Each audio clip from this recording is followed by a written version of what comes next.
Watch out, leaders, St. Kitts and Gwilla, St. Vincent, St. Lucia, and Dominica. Another pillar crumble, down comes the prison wall. Another leader tumble, and another tyrant fall. Coming up, a brand new revolution. Coming through the West Indies. Coming up, a brand new revolution. Colonialism died by greed.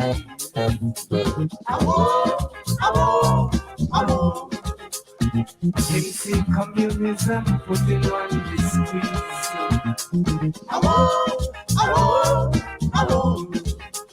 Them people shouting socialism if you please.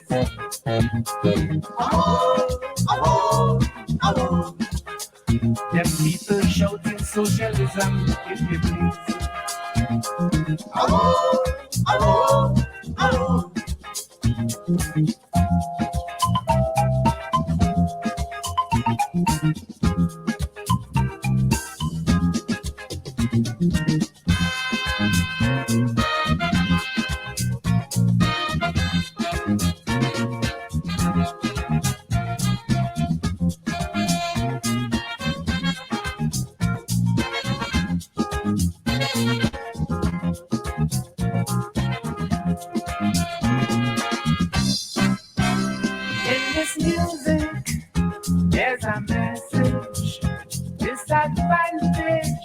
Shall soon be salvaged.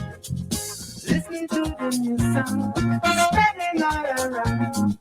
What was lost is now found. The oppressor shall be stripped down. Coming out, a brand new revolution. Coming through the West Indies. Coming out, a brand new revolution. Racialism dying by degrees.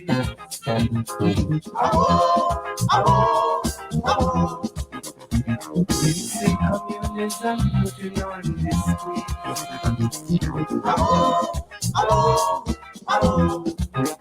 Them people shouting socialism.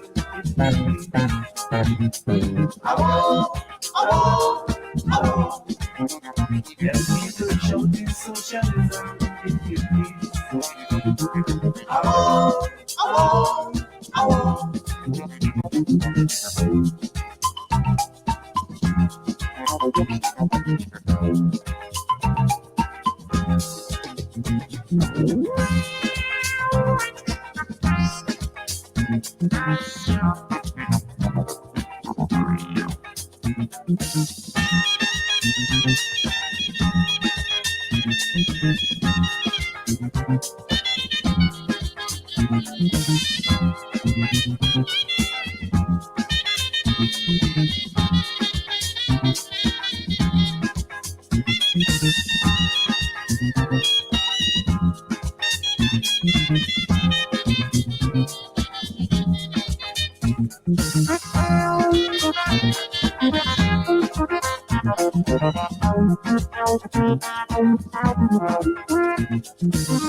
is spreading like wildfire. It might be in Barbados or Trinidad, who knows? It might be in Guyana or likewise Jamaica. Now, a brand new revolution coming through the West Indies. Now, a brand new revolution. Imperialism dying by degrees. Oh, oh, oh. Anything communism putting on this squeeze. Oh, oh, oh. Them people shouting socialism. It is oh, oh, oh. Them people shouting socialism. It is oh, oh, oh.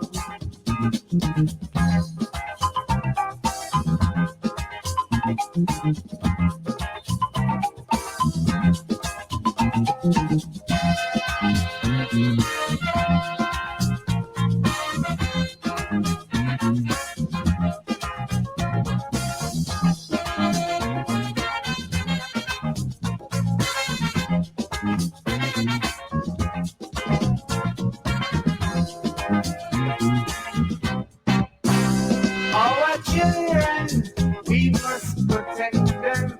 Change the education system. Revolutionize the young mind. The leaders of future time. West Indians, it's a new dawn. And the forward march is on. Now, a brand new revolution coming through the West Indies. Now, a brand new revolution. Capitalism dying by degrees. Oh, oh, oh. You see communism putting on the squeeze. Oh, oh, oh. Them people shouting socialism. It is oh, oh, oh. Them people shouting socialism. It is oh, oh.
Microphone check.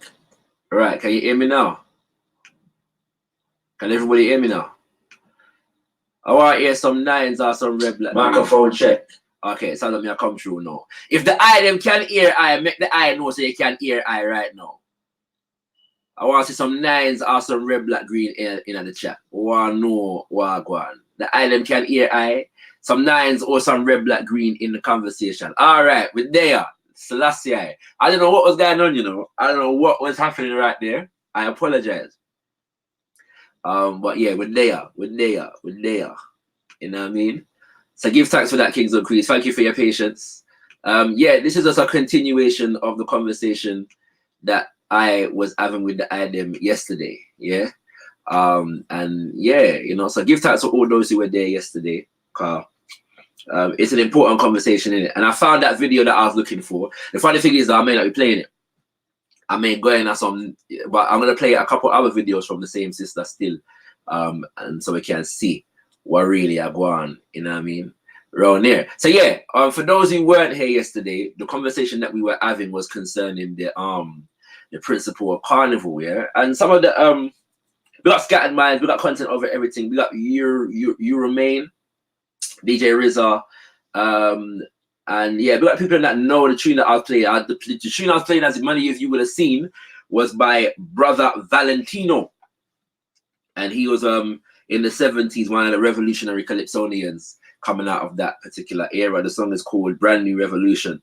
Big, massive, massive tune. So yeah, we just want to start off, you know what I mean, the conversation with them kind of vibration there, you know what I mean? Because them vibration is very, very you know what I mean?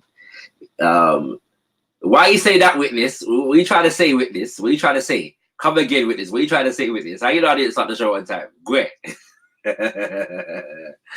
Yeah. What's it?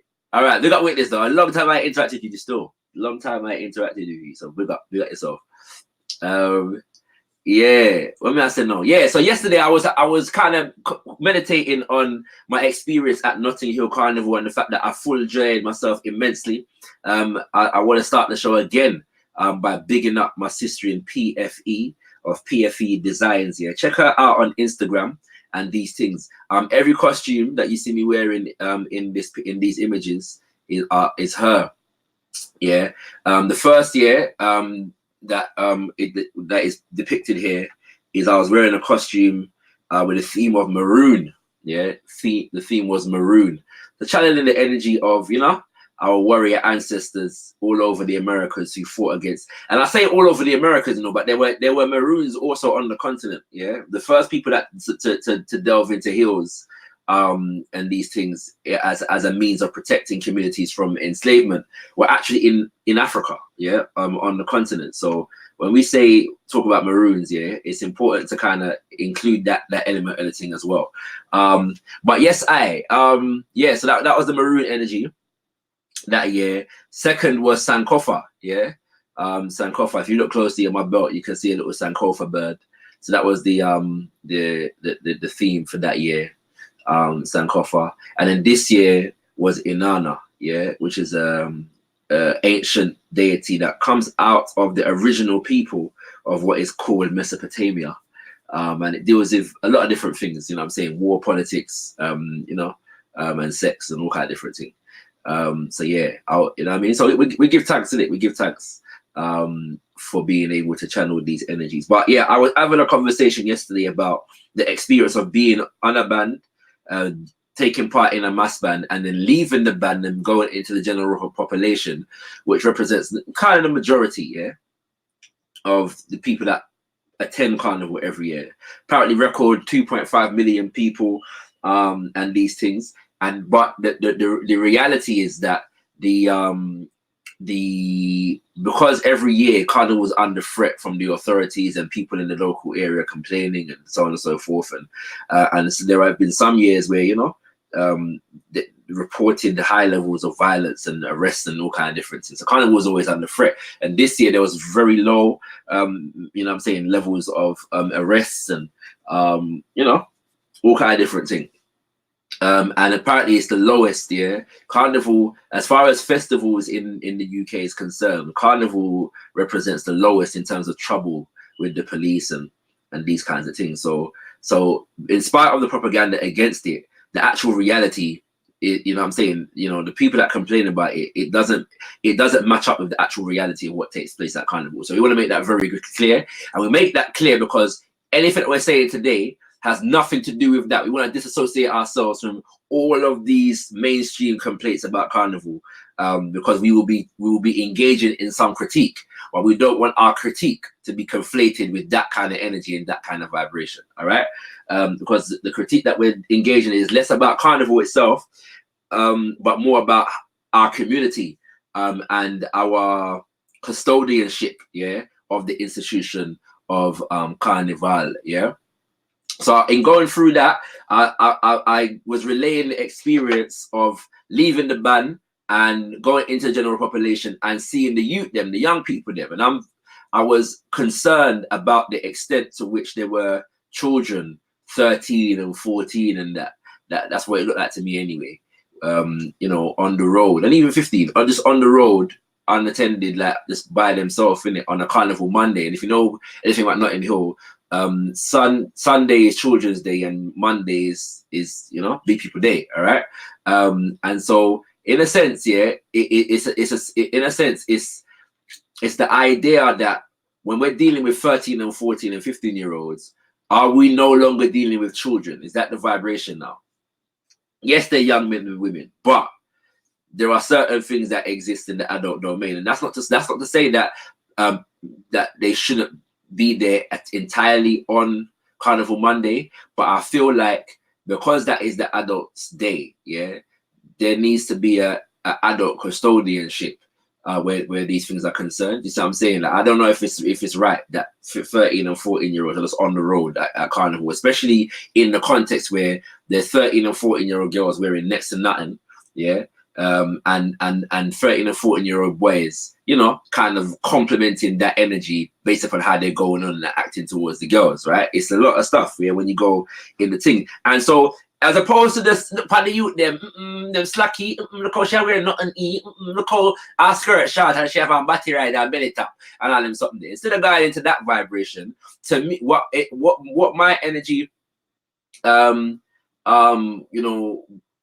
what it brought to my head is the fact that I was introduced to Carnival and Notting Hill through my parents, yeah, and certain guidance in terms of how to deal with the road, and the culture of Carnival was passed down to man, innit? And it seemed evident to me that looking at the youth them, that consciousness, yeah, didn't seem to be the dominant kind of energy, dominant kind of vibration among them. And so when we look at the children, we can see where the thing I got, yeah, is my basic energy. So we was having this conversation yesterday, and then from there I went into relaying how I saw on Uncle Dan Juma's Facebook. I'm gonna show this image again. Yeah, Uncle Dan Juma, who was down at Carnival, on his Facebook, shared some of his images, and I saw this particular image right here, yeah, along with a few others. He was actually dancing with this depiction, this masquerade of what we're assuming is an ancestral spirit. So this is traditional mass, yeah, like, you know, we would, you know, manifest, give expression to particular energies, particular spirits. And so this is not something that you generally see on the road during Notting Hill Carnival. So I was very interested when I saw this picture. I asked him where it was, and he was asking if anybody knows what was being depicted here. All right. And yeah,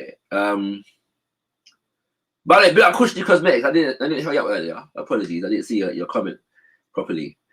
Apologies for that, sis. If you're in the house, blessings still. Yeah. So who was it yesterday that joined me on the thing? IC3 came on yesterday, and you know, joined the conversation, and basically we were kind of agreeing that seeing certain things more like this on the road would help to balance out the energies, yeah, a little piece more in terms of what is being manifested on the road, because there's always been for quite a while now a debate around pretty mass, which is what the majority of Carnival looks like right now, versus traditional mass, which is the traditional costumes with the traditional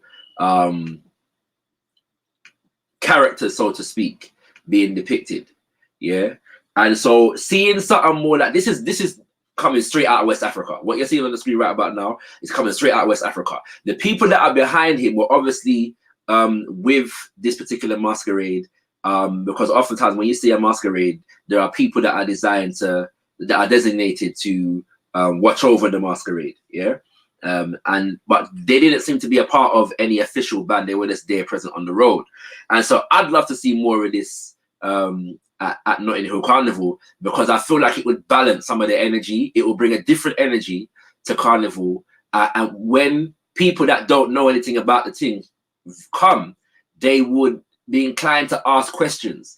The pretty mass is beautiful, because our bodies are beautiful and it look pretty and it look nice.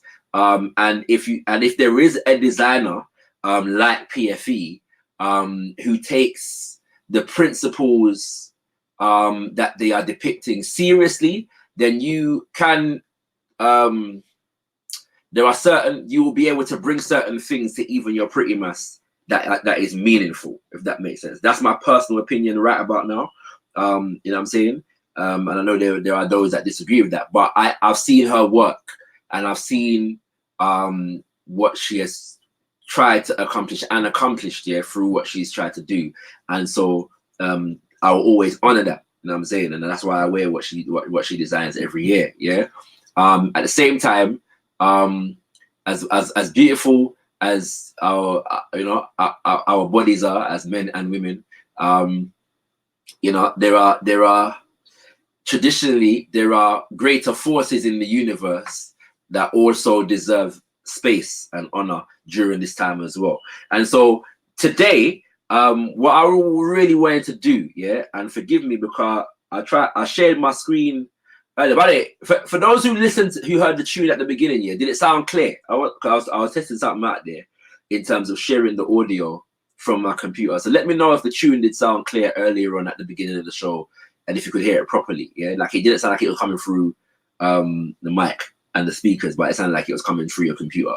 Just let me know, because I'm gonna share something now, and this is whereas I was gonna share this video that I was looking for yesterday. I found the video, but I also rewatched some other stuff here. Now, a couple years ago, two of the biggest soca artists in the world, they go by the name of Marshall Montano and Bunji Garlin, released a song called Bossed, and that song was a landmark in soca music for me, because of the high profile nature of these two artists coming together to do a song that was expressly a homage to a carnival tradition, which is Kalinda, stick fighting, Canboulay, and an ancestor by the name of Joe Talmana. Yes, I'm not going to go into all of that because the videos that we're going to watch in a sec are going to deal with that.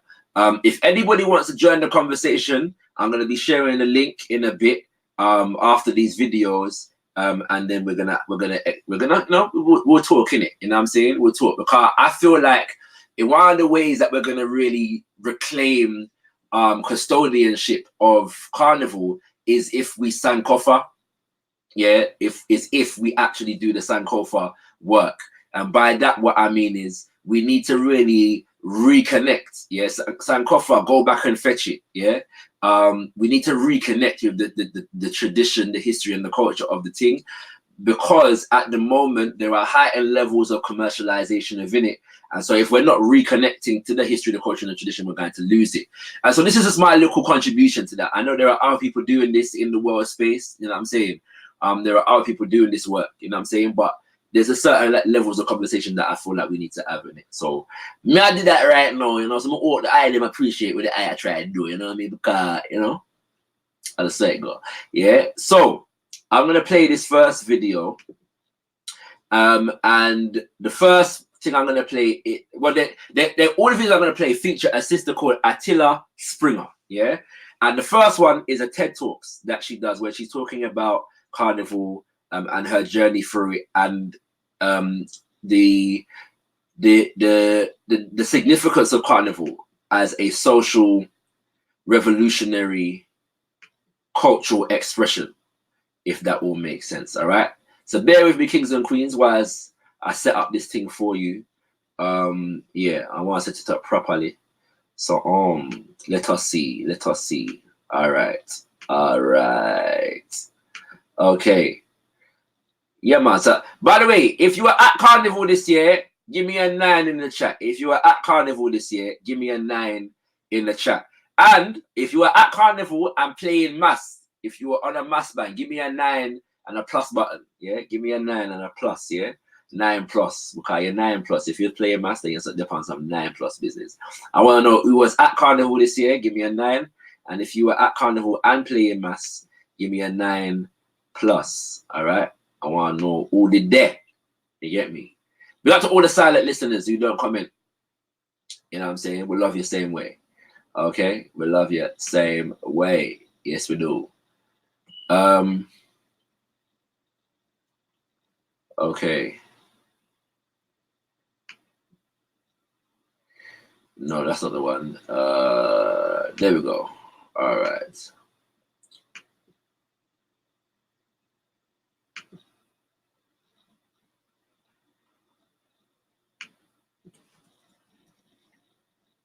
I want to tell you a story about love, hope, death, and ideology. But before I get into the story, because the story is also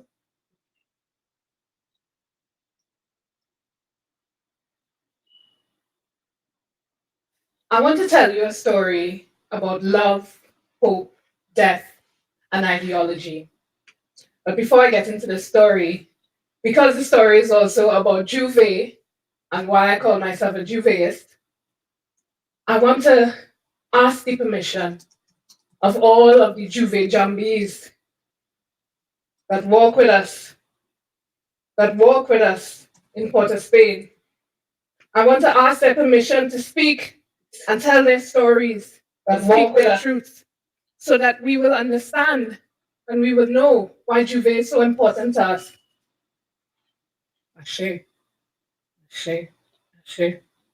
Okay, so Juve, if you're one of these unfortunate people who never had the pleasure of experiencing a Juve morning for yourself, let me explain to you what Juve is. Juve is the opening of Carnival. It is the first thing that happens on Carnival Monday morning. So close your eyes and picture yourself on the streets of Port of Spain or Scarborough or San Fernando or Quezon, San Juan, Tunapuna, wherever you are. And you haven't slept in about 2 weeks because it's Carnival and you want to do everything. So you haven't slept in about 2 weeks, so you're tired, but you're excited because it's Juve morning. 1, 2, 1, 2. And you have on a slightly ridiculous costume. So you haven't slept in about 2 weeks, so you're tired. It could be a plastic bag, it could be a grandmother nightie, it could be it could be a posy on your head. All those sorts of ridiculous things. And you go out into the streets. Quick thing, can everybody hear me? Yeah, I just want to know if I can be heard while this thing is playing. Give me a 9 if you can hear my voice, as well as the video. 9s if you can hear I. We got user 0. We got Kmo in the building. I don't even understand that question, my brother, but give thanks the same way. But yeah, if you can hear my voice, let me know. Give me a 9 or yeah, just give me a 9 if you can hear my. Okay, cool. All right, making sure. Port of Spain, wherever you are. And you start to see your friends. Looking for my friend. I know I see some of them before. I see Martina. Hey! And I see Wendell. And I see Keegan. And I see all of these people. And we meet at the junction.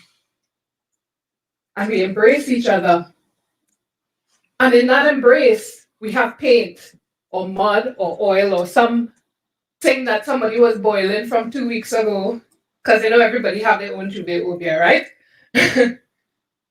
And in that greeting and in that anointing of each other, we start to change each other's appearance.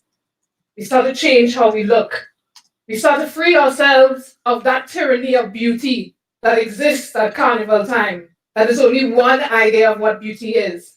We start to challenge that. We start to free ourselves of that. Because at the root of it, Juve is not just about the wine and jam. Well, nothing is really just about the wine and jam, although wine is very, very important. Don't get me wrong. Juve is not just about the wine and jam. Juve, in its original manifestation, was a celebration of emancipation. It was first celebrated in those early hours of emancipation morning.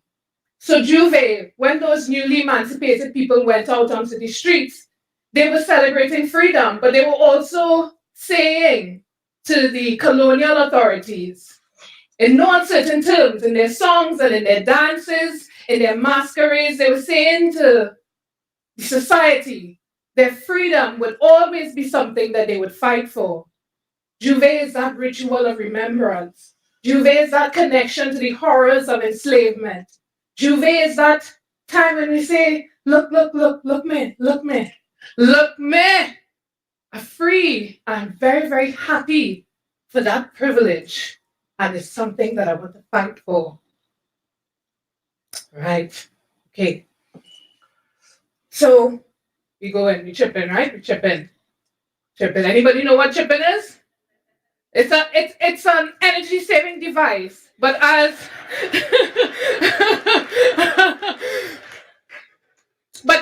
the dancer and choreographer Professor Jeff Henry points out, chipping, that action, is also what you see in your Orisha yards when you're propitiating Eshu, the guardian of the crossroads, that Yoruba deity who creates divine order out of chaos. So we don't even understand what we are doing as we move, chipping down the road towards the savannah. We're calling up all kind of jambi. And as the sun starts to... Right, I wanna add something there, yeah, because I also heard of another origin for chipping, yeah, and again I haven't researched this deeply, but both are possible. Somebody else, I was at a presentation where I was hosting an event where a sister was doing a presentation, and she was saying that one origin that she's heard for the idea of chipping is that movement is how you would walk if you were enchained. Yeah, your legs were chained and your arms were chained.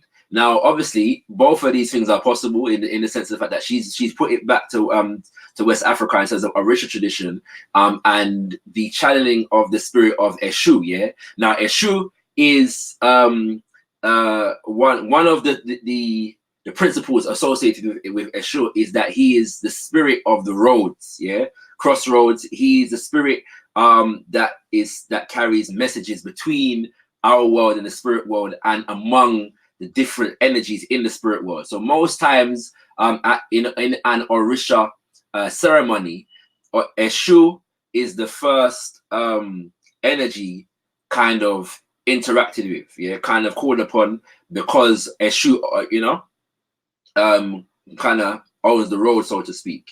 And he has a relationship with Egun, who clears the space on the road, so to speak. So but yeah, so what she's saying here is that this particular dance is associated with Eshu in terms of her understanding, because she's traveled to places like Nigeria and Ghana and other places in West Africa to study masquerade traditions, and so she's witnessed this particular dance as associated with Eshu. So yeah, I just thought that was an interesting addition, but let's go ahead. Come up over Laventille Hill, sun coming up, and then all of a sudden you start to see your friends, you start to see the art that you made with your friends, because Juve is a living canvas. Juve is a kind of art that is just so amazing, because it changes from when you leave by the stadium to when you reach by Arapita Avenue. Your whole appearance changes, and when the sun comes up, you might be passing a building and you see yourself and you go, that's me. And you see yourself and you see all sorts of possibilities, all sorts of things that you never imagined from since when you were small. When you were small and you thought that anything was possible, anything that you could dream about could be possible. In that moment, you see those possibilities again. You see those possibilities and you say, wow, I could do this. I could do this. I could be this. I could be whatever it is I want to be. Be beyond all the boxes that your society says that you must be in. You reject those things. You take with you that spirit of liberation, that spirit that says, this is not just about this moment. This is not just about what we're feeling right here. This is something that we're tapping into that goes way, way, way beyond just these shores.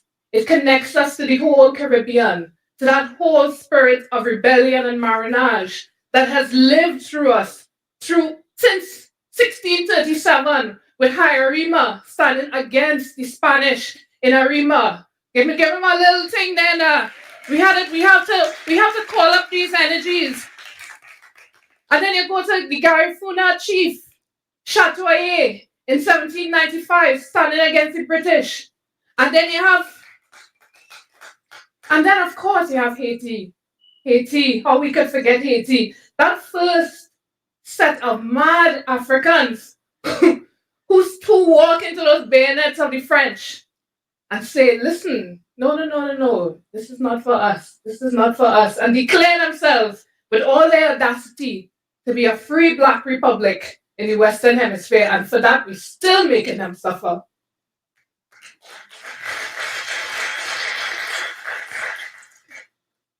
And of course, right around the corner, 1903, Mzumbo Lazar, one of the first Black lawyers to go to the bar here. But he was agitating, and then next thing you know, they had something called the Water Riots in 1903. And I could go on, I could call all kind of name, because I have plenty names to call, but I want to call one name that we hardly... All right. So let me just stop that there quickly and just say what she's doing there is just showing the different landmarks in resistance traditions throughout the Caribbean, and basically demonstrating how this relates to Carnival. So Carnival is not just jump and wine and colors and whatever. There's a rebellion history that is associated with this. In a sec, I'm going to play you another video where she's breaking down the specific history of Camboulé as it relates to Trinidad. Yeah, Chatoyer is a revolutionary freedom fighter from St. Vincent, a part of the Garifuna people. And the Garifuna people have a strong culture of African retention. They're not just in St. Vincent. Places like Guatemala have Garifuna as well. Belize, I believe, has Garifuna as well, and these kinds of things. Yeah, and so she mentions the Haiti Revolution, but then she's going to mention something now that specifically relates to our history over here. Bear in mind now, she's speaking from Trinidad and she's in Port of Spain, but let's go forward. 3. And I could go on, I could call all kind of name, because I have plenty names to call, but I want to call one name that we hardly hear at all, and that is the name of Claudia Jones. Claudia Jones was born in Belmont. She left here when she was 11. She went to live in the States and got involved in all kind of bacchanal with the people and them communism and thing, and then they decided to deport her, right? But because she was such a troublemaker, she was not allowed to come back to Trinidad. So she was given asylum in the UK. And when she arrived in the UK, what was going on there? It was just the Windrush generation arriving in the UK. And all of a sudden, English people had to confront their colonial history, and they didn't want to confront it. So there were things called race riots. And so in 1958, Claudia Jones, who articulated and acted on something that she said, a people's art is the genesis of their freedom. A people's art is the genesis of their freedom. And so she then organized the first carnival, that first carnival in 1958. And she is actually buried right to the left of Karl Marx in the Highgate Cemetery in London. And as I say the name Marx. All right, so now just to delve a little bit deeper into that, yes. She's slight. So what she's talking about is the Notting Hill race riots in 1958. Yeah, as I explained yesterday, hundreds of white men running through Notting Hill. Notting Hill was a black community at that time. Many black people were living together, had bought houses in the area, and that was really like one of the first strongholds of a black community in the UK post the so-called Windrush era. Yeah. Oh, in the Windrush era, should I say. And a man by the name of Kelso Cochran was killed, yeah, as a result of a racist attack as well. So these events, yeah, took place in basically 1958. A lot of black men who were the victims of racial attacks that the police were not responding to began to defend themselves. So they used to get cutlass and oftentimes pieces like stick from tree and all them something there, which is significant. Is going to become significant when we go into the history of Camboulet. Yeah, that the fact that that stick was the chosen weapon of self-defense, yeah, is interesting. But because of that, a lot of these men were arrested, yeah, for defending themselves. And so the first the first Caribbean Carnival, which actually took place in King's Cross, it was indoors, was the theme for it was, again, a people's art is the genesis of their freedom, and one of the purposes of it was to pay for the legal defense fees, yeah, of the black men who were arrested for defending themselves. Okay, so even Notting Hill Carnival, even Carnival in this country has a resistance history to it, just like Carnival everywhere else, yeah. In the Americas where we brought it from. All right, that's what's important here. And she's gonna go on to honoring somebody that I honored earlier this year. So check this out. I want to go to a little island just up the road from us. I want to talk about a man with a scratchy beard and a pristine shirt jack. His name for me was Uncle Maurice. That's what I used to call him. And well, he was the Prime Minister of Grenada. But that was neither here nor there for me. He was my Uncle Maurice. The last time I saw him was in July of 1983. And he was here for a heads of government meeting. And he was teasing my mother because she's overprotective, right? And so he wanted my sister, my eldest sister, to come to Grenada to take part in the youth revolutionary movement. He was saying, oh, you revolutionaries who don't like insurance to be involved in revolution. Yeah. But yeah. And they were having this jokey little exchange because he wanted her to come and be a part of their youth revolutionary movement that Christmas. Christmas never came to Uncle Maurice because that October, what had started off as an ideological dispute between him and the Bernard Cord-led faction of the New Jewel movement, well, it ended in a hail of bullets at a fort called Rupert. And what I understood from my readings and from my trying to reconnect to that history, that rebellion history that connected me to Uncle Maurice, is that what he was trying to do was he was trying to build a revolution from the ground. He was trying to get everybody involved in reconditioning themselves to say, okay, this revolution belongs to me, this island belongs to me. How am I involved as a farmer, as a teacher, as a student, as a woman? How are we all involved? But of course, the Bernard Cord-led faction wanted to have a more textbook Marxist-Leninist revolution. And for me, I mean, if the textbook not working, throw it away. And, Juve is about throwing away that textbook. And that is what Uncle Maurice was trying to do as well. He was trying to throw away the textbook and he was trying to say, let us build for ourselves a vision that is true to us. How are we doing that? How are we building something that is true to us? So I I went to the wall this year. Yeah, that's the wall. That's where they lined them up and shot them.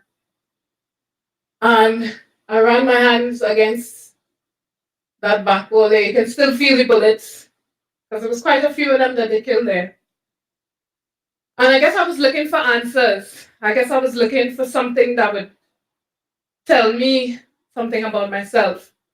But I guess that wasn't the place for me to look. You see, everything that I am is in me. It was in the stories that I remembered of Uncle Maurice. And it was also in how my mother and father surrounded me with context. They always gave me context for everything. So the legacy of my name is Attila. And you know, everybody's like, Attila the Hun. Yeah, if I had $1 for every time somebody said that to me, I'd be rich. And then so I have to go, yes, well, I was named after Malcolm X's daughter. I have to get into this whole explanation. My father named me after Malcolm X's daughter because he was so inspired by what Malcolm X articulated about a Pan-African dream for young Black men that he followed him into this movement. He followed him into this movement for people to build from the bottom and give themselves a sense of themselves. And so, of course, for that, my father spent a little time on Nelson Island prison colony during 1970, during the Black Power uprising. So there's that. So all of that is what I take with me Juve morning. And then also to the legacy of my grandmother, Ida Marie Guerra Artley, who only went to school until 4th standard. But you know what she used to do? She used to get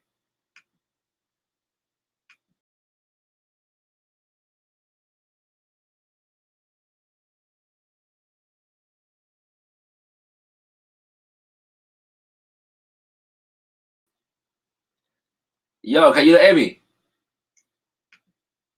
Microphone check. Can you hear me? Man got flagged. Shame.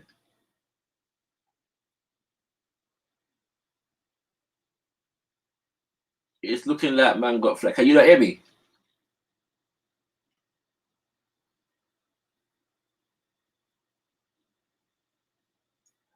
Sorry, family. Man never knew that, yeah. But yeah, I hope I'm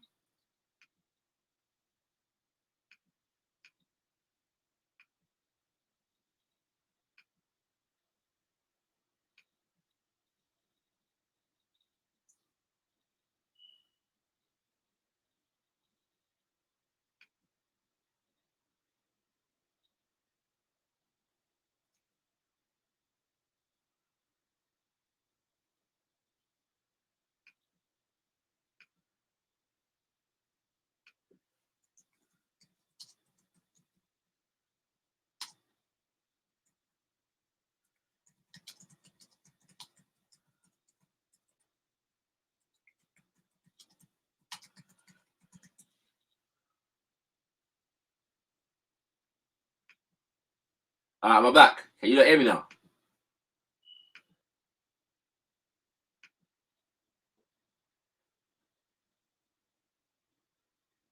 Oh, I know the people can't hear me. Can you hear me now?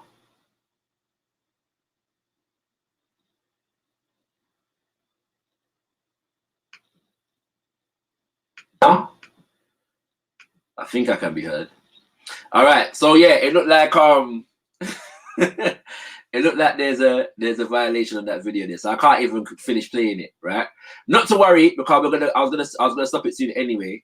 And we're going to some one next thing, yeah. So I hope Heads got something from that. By the way, if anyone wants to join the conversation, I'm gonna share the link now, in fact. Yeah, if anybody wants to join the conversation. So basically I'm just playing these things here to demonstrate the rich culture and tradition behind Carnival and what things represent and these things here as a basis for some guidance in terms of how we got to develop the thing consciously from here on out. So apologies for that. But yeah, so if anybody wants to join the conversation, come in now. I'm going to play a next video.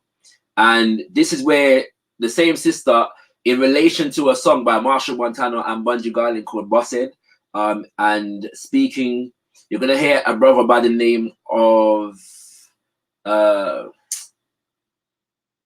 his name's got in my head, you know, but you hear his name at the beginning anyway. And he's gonna be singing, and she's gonna explain the song that he's singing. Okay, so bear with me while I take off this song. Yeah, I should have played the other video, you know, from the radio interview. I know that wouldn't get flagged, but anyway, I saw it go sometime, kings and queens. Yeah, thank you for bearing with me. Right, let's see if we can do this now. Blah, blah, blah, blah, blah, blah.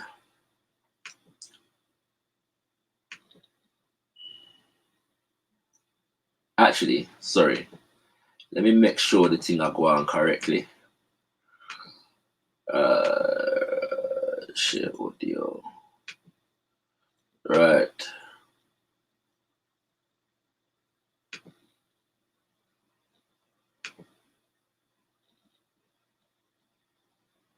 Going to call those energies, those positive energies of our ancestors who fought for us to have this carnival, this Freedom Day. Keegan. Ashe. Captain Breaker Man, the Pume Mary Villa Chutamana. Captain Breaker Man, the Pume Mary Villa Chutamana. Where you went, crazy woman? Where you went, Chutamana? Where you went, sassy usa? Where you went, Chutamana? Captain Breaker Man, the Pume Mary Villa Chutamana. Captain Breaker Man, the Pume Mary Villa Chutamana. Where you went, crazy woman? Where you went, Chutamana? Oh, let's sing this. Sing, Chutamana. Captain Breaker Man, the Pume Mary Villa Chutamana. Captain Breaker Man, the Pume Mary Villa. Captain Breaker Man, the Pume Mary Villa. Oh, Captain Breaker Man, the Pume Mary Villa. Sing, Mary Villa. Chutamana, Mary Villa. Mary Villa. Mary Villa. Mary Villa. Mary Villa. Mary Villa. Mary Villa. One more. Let me go. Hey, Captain Breaker Man, the Pume Mary Villa. Captain Breaker Man, the Pume Mary Villa. Sing it. Hey, Captain Breaker Man, the Pume Mary Villa. Oh, Captain Breaker Man, the Pume. Sing it now. Hey, sing Mary Villa. Mary Villa. Mary Villa. Hey, Mary Villa. Give me. Hey, Mary Villa. Mary Villa. Mary Villa. Mary Villa. Ashe, welcome everyone. Welcome all the ancestors and all the stick fighters here and there and everywhere. Ashe. All right. So in the next thing I'm gonna play now, Sister Attila Springer is going to be explaining exactly where man in did I sing about. Yeah. So bear with me here right now. All right. Let's see. Let us see.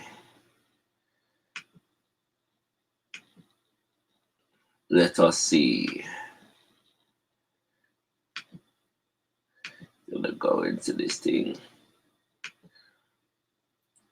Thank you for bearing with me, kings and queens. I'm sorry about the, little mishap there. I didn't foresee that, but yeah, they might get serious with them thing right now. So I'll just say it go sometime. All right, taking the vibes, yeah. The song that Keegan sang just now, it calls two names. One of them is Captain Baker, who became the police commissioner in 1877 in Port of Spain, and he was on a mission to destroy Carnival. And not Carnival of the Governor's Ball, because as you know, we would have had a very divided society at that time. So you would have had the planter class who would have had their carnival, and you would have had the carnival of the Jammets, the working class people of Port of Spain, the urban poor, the recently freed Africans, and also to all the other people who lived in the society at the time. So you have a situation where Captain John Baker comes from England and he sees these savages engaging in their masking rituals, which he has no understanding of and which he sees no cultural significance for. And so he decides that he needs to get rid of this celebration. And just to say also too that in 1844, the law was changed because originally Camboulet, or the Juve celebration that we have today, was celebrated on Emancipation Morning. So Juve was a celebration of emancipation. It was a remembering of the horrors of enslavement. It was a celebration of freedom. It was a protest against what was still going on in the society. It was all of these things. And for those reasons, they said, okay, well, we can't have two celebrations going on, so we'll push it to Carnival time. And it was a time when everybody would wash their foot and jump in. The Jammets had the Carnival of Inclusion. The Jammets had the road. The Jammets owned the road from the 1840s until the early 20th century. That was when the Jammets ruled the road. And Captain John Baker decided that he did not like this wildness that was going on. And in 1880, he stopped the stick fighters. Now, of course, you had a situation where you had the stick fighter is the warrior of the community. The stick fighter exists to protect the community, to engage the community in friendly rivalry. It is a space of ritual violence which exists in every civilization around the world. Right? It is a martial tradition. It's not a martial art in the sense that you have Kung Fu or Taekwondo, which are standardized systems. What we have is a tradition that exists, and it differs from community to community, guile to guile, depending on who is the person who passes on that tradition to you. Right. So here comes a guy called Joe Talmana. But before Joe Talmana, there was some Jamet women. Their names are Sophie Bella, Annie Coles, Myrtle Turtle, Hardback Doris. These were the women, these were the women of Port of Spain who actually went to the stick fighters and said, this is not acceptable. This is not the way that we want our carnival to be destroyed. So you all better do something about it, or we will do something about it. So here comes a guy called Joe Talmana, who is a very shadowy historical figure in the way that we often have very shadowy historical figures in our stories. And Joe Talmana achieves something that is very radical and revolutionary in that he gets all of these rival communities to come together with the sole purpose of defeating Captain Baker. Now just imagine what Port of Spain would have been like at that time. All the barrack yards, all the poverty, all of these people who would have been working in houses like these, frustrated, their culture and their spirituality criminalized by a society that did not understand their art and their all of their expressions. And within that context, Joe Talmana was able to get all of these different communities to come together. So when 200 and something years later, Marshall and Bungie sing a tune where they invoke the name Joe Talmana, after years of having a friendly rivalry. That is significant, not just for soca music, but for society as a whole, because it is a moment for us to see and understand that without each other, without us working together, without collective responsibility, we cannot make a change in our society. In Trinidad, without this, there's no stick fight. All right, so that's that. Yeah. Yeah, so I'm just playing a few different things. I might play the other video a little bit later on still, but we'll see what going on. I'm just sharing all these things here. So basically, like, there's a situation in which the governor, Mr. Baker, yeah, in Trinidad, we find to lock down the president. Meet your mic for a second, please, witness. Meet your mic for a second.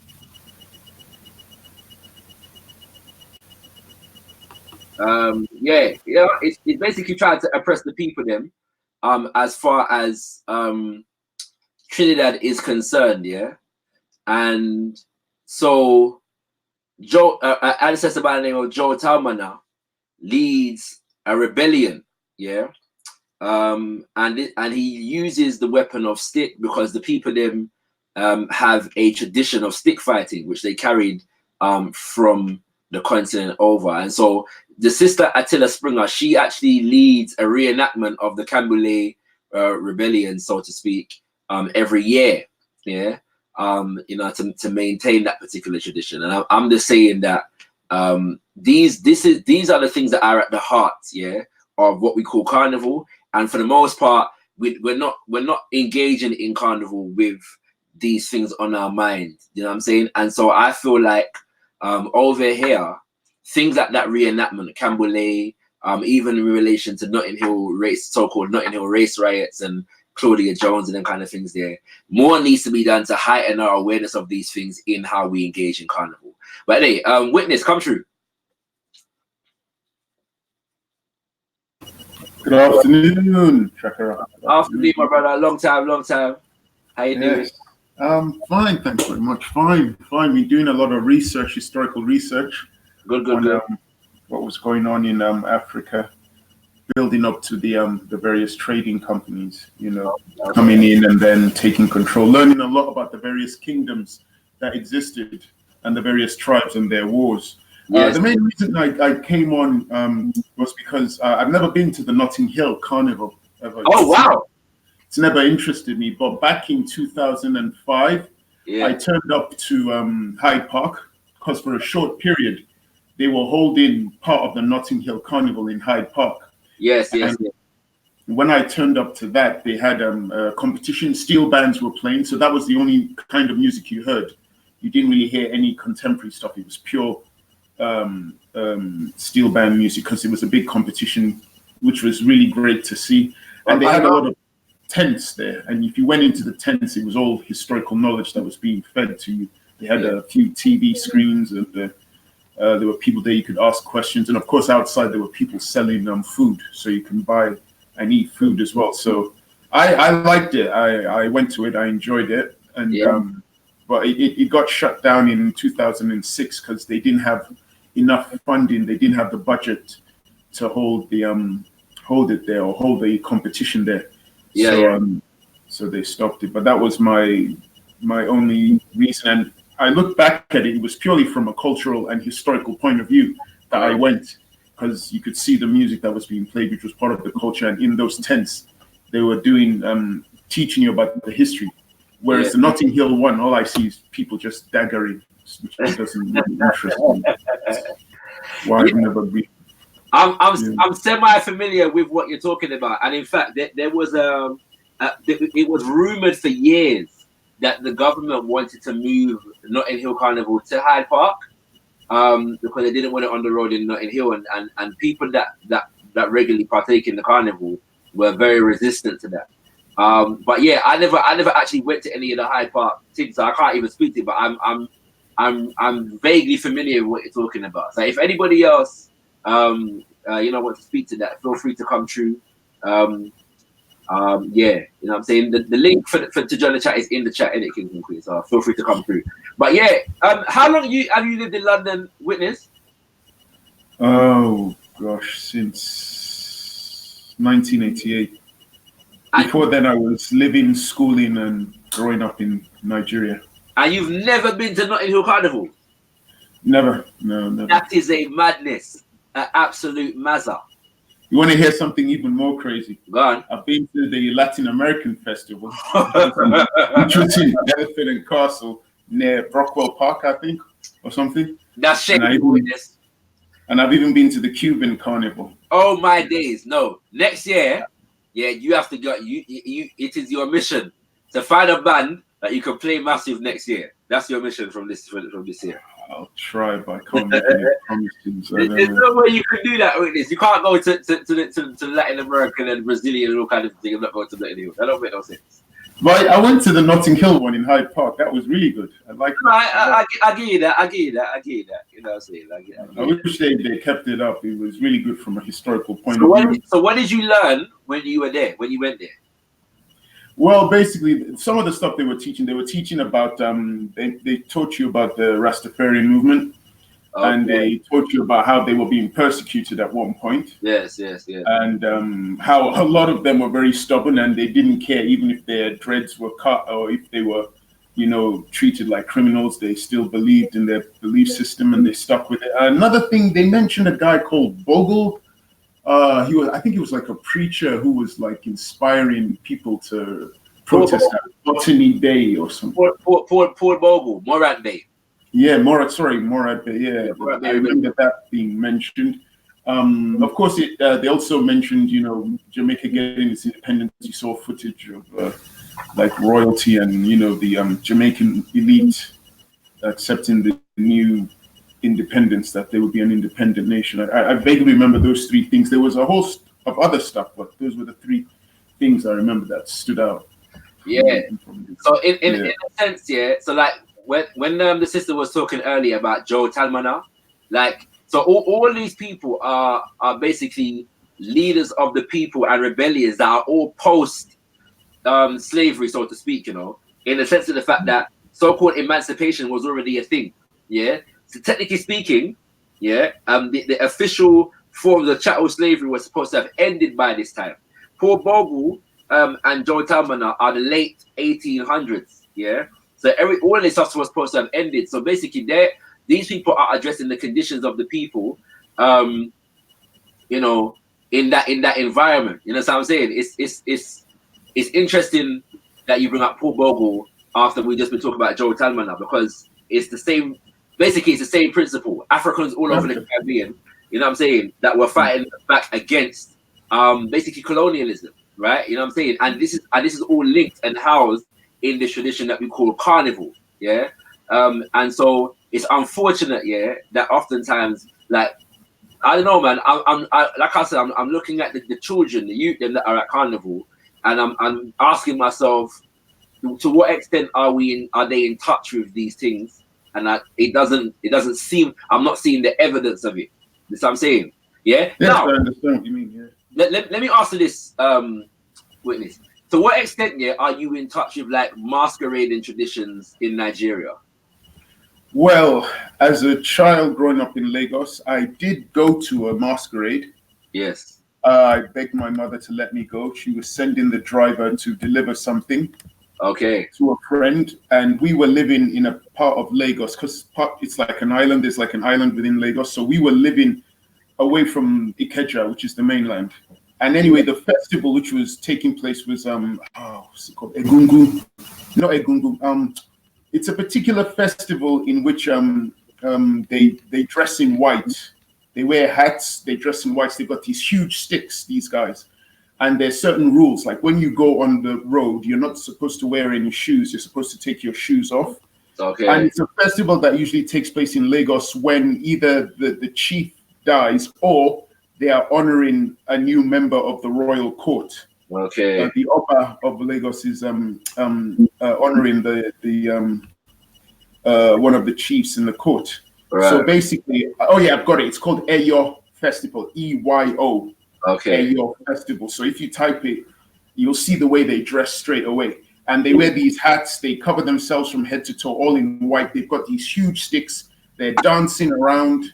There's loads of footage of on YouTube. People have recorded it, uploaded it. And I remember as a kid walking through there, being very scared because I didn't want to get beaten.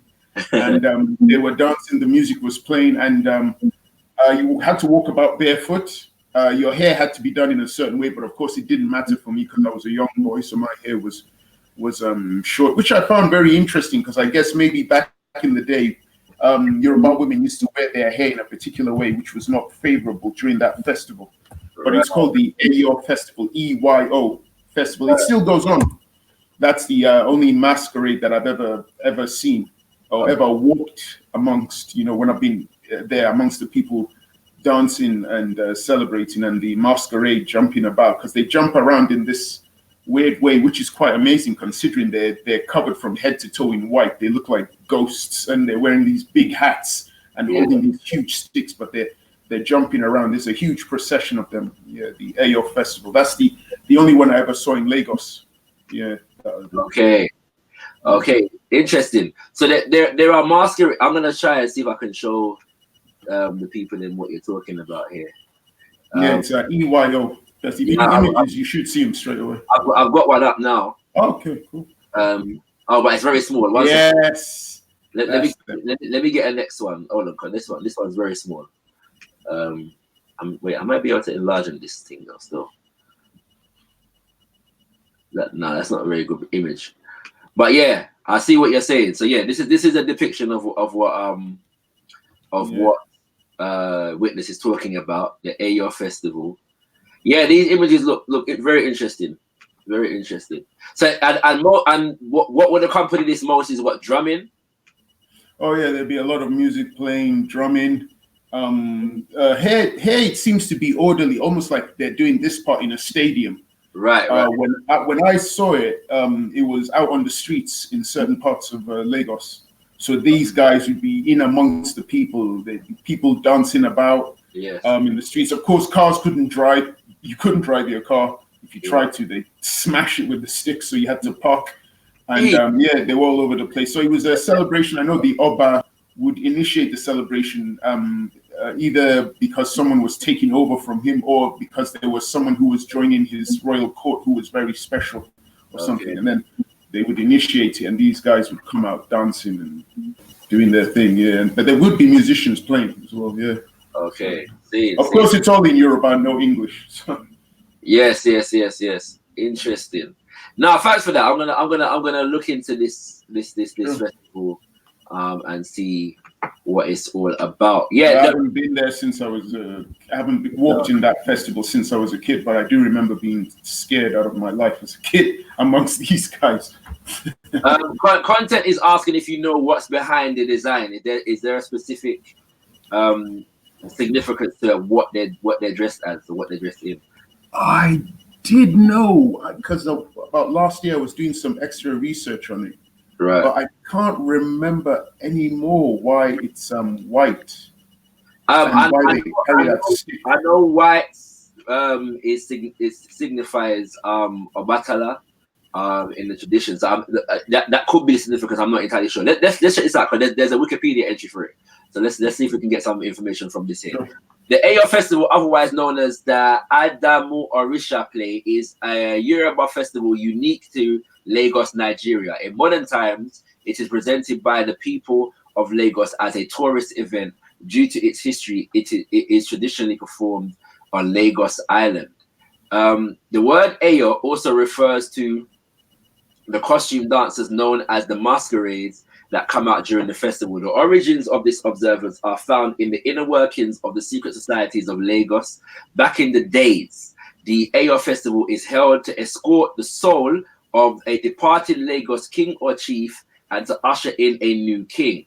It is widely believed that the play is one of the manifestations of a customary African revelry that serves as a forerunner of modern carnival in Brazil.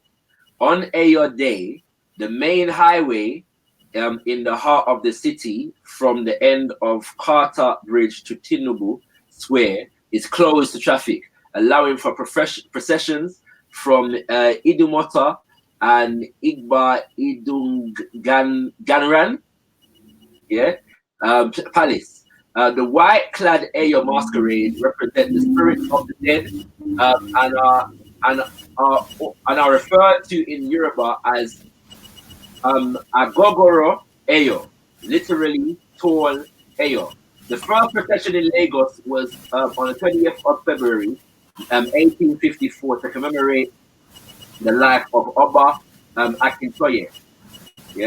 So that's basically the general, Okay. thing. You know what I mean? So so that's interesting. That's very interesting. It doesn't say anything about the style of the dress though, unfortunately. But you know what I mean? I wonder if those guys are associated with like they're foot soldiers or servants for royalty or something, or if they're just local people. I wonder if they get paid or they just do it for the love of it. It's possible. We probably never know, because oftentimes in masquerade traditions, the people behind the masquerade are not known to the general public. Like nobody knows who is actually behind the masquerade. Yeah, but they do bait people. They do if you don't stick to the rules. Because I remember once there were certain rules you had to stick to, and if you didn't, they would use those sticks and they would hit you. Yeah, that can happen. Yeah. I do remember as a kid I had to walk around barefoot. Right. It was raining and quite wet that day, but you still had to walk around barefoot. Okay. So yeah, so the point is that when you look at Carnival in the Caribbean, yeah, like, you know, there's a long history behind these things, isn't it?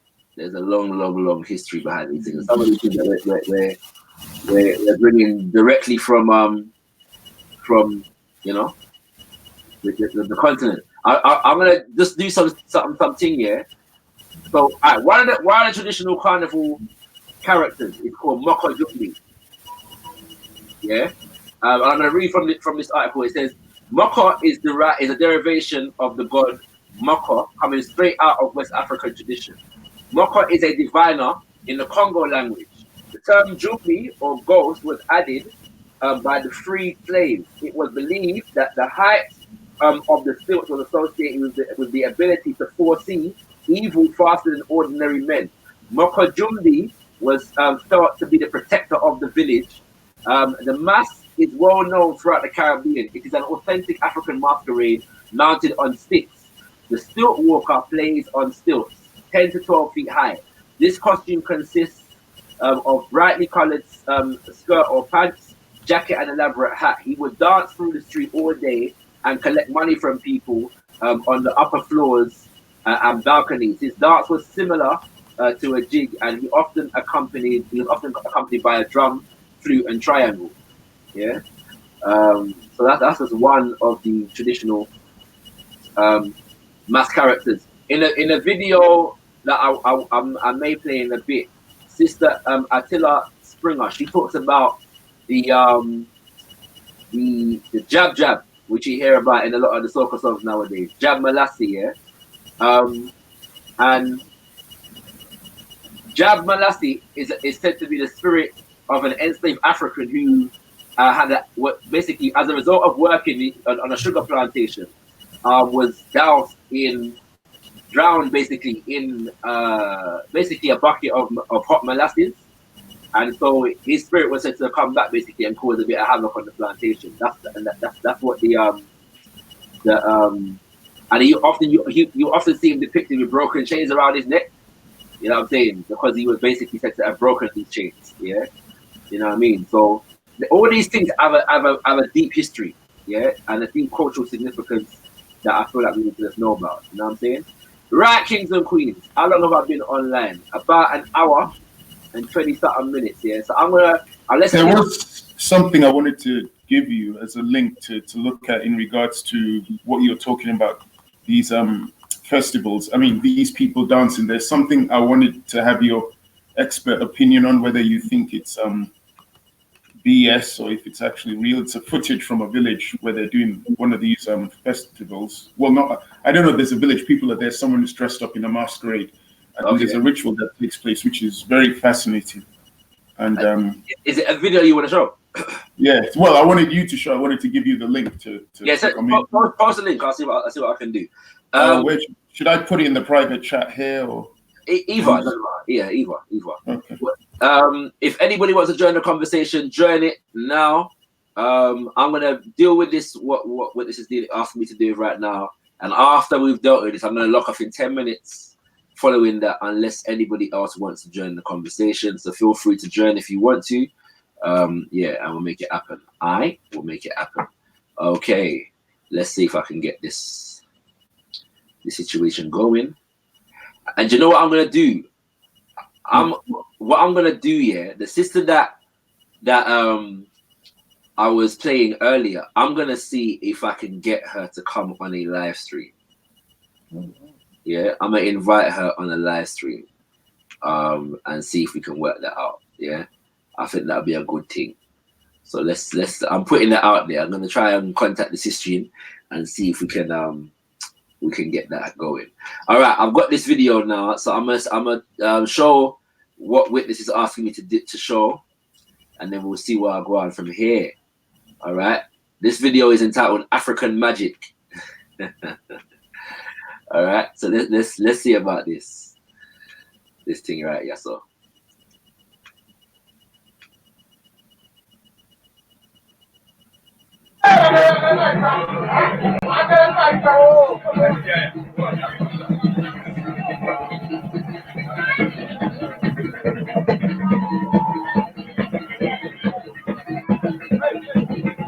Oh.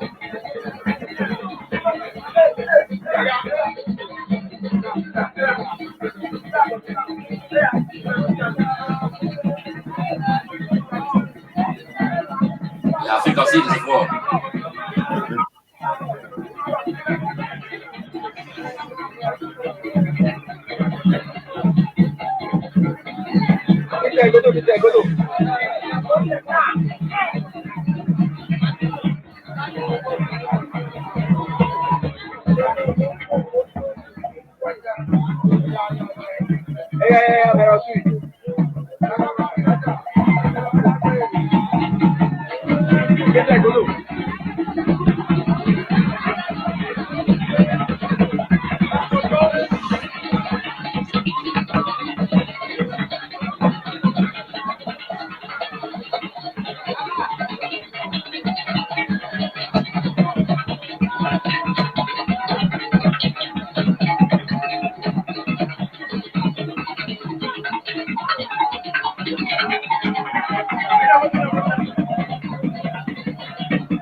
All right. So what was the question?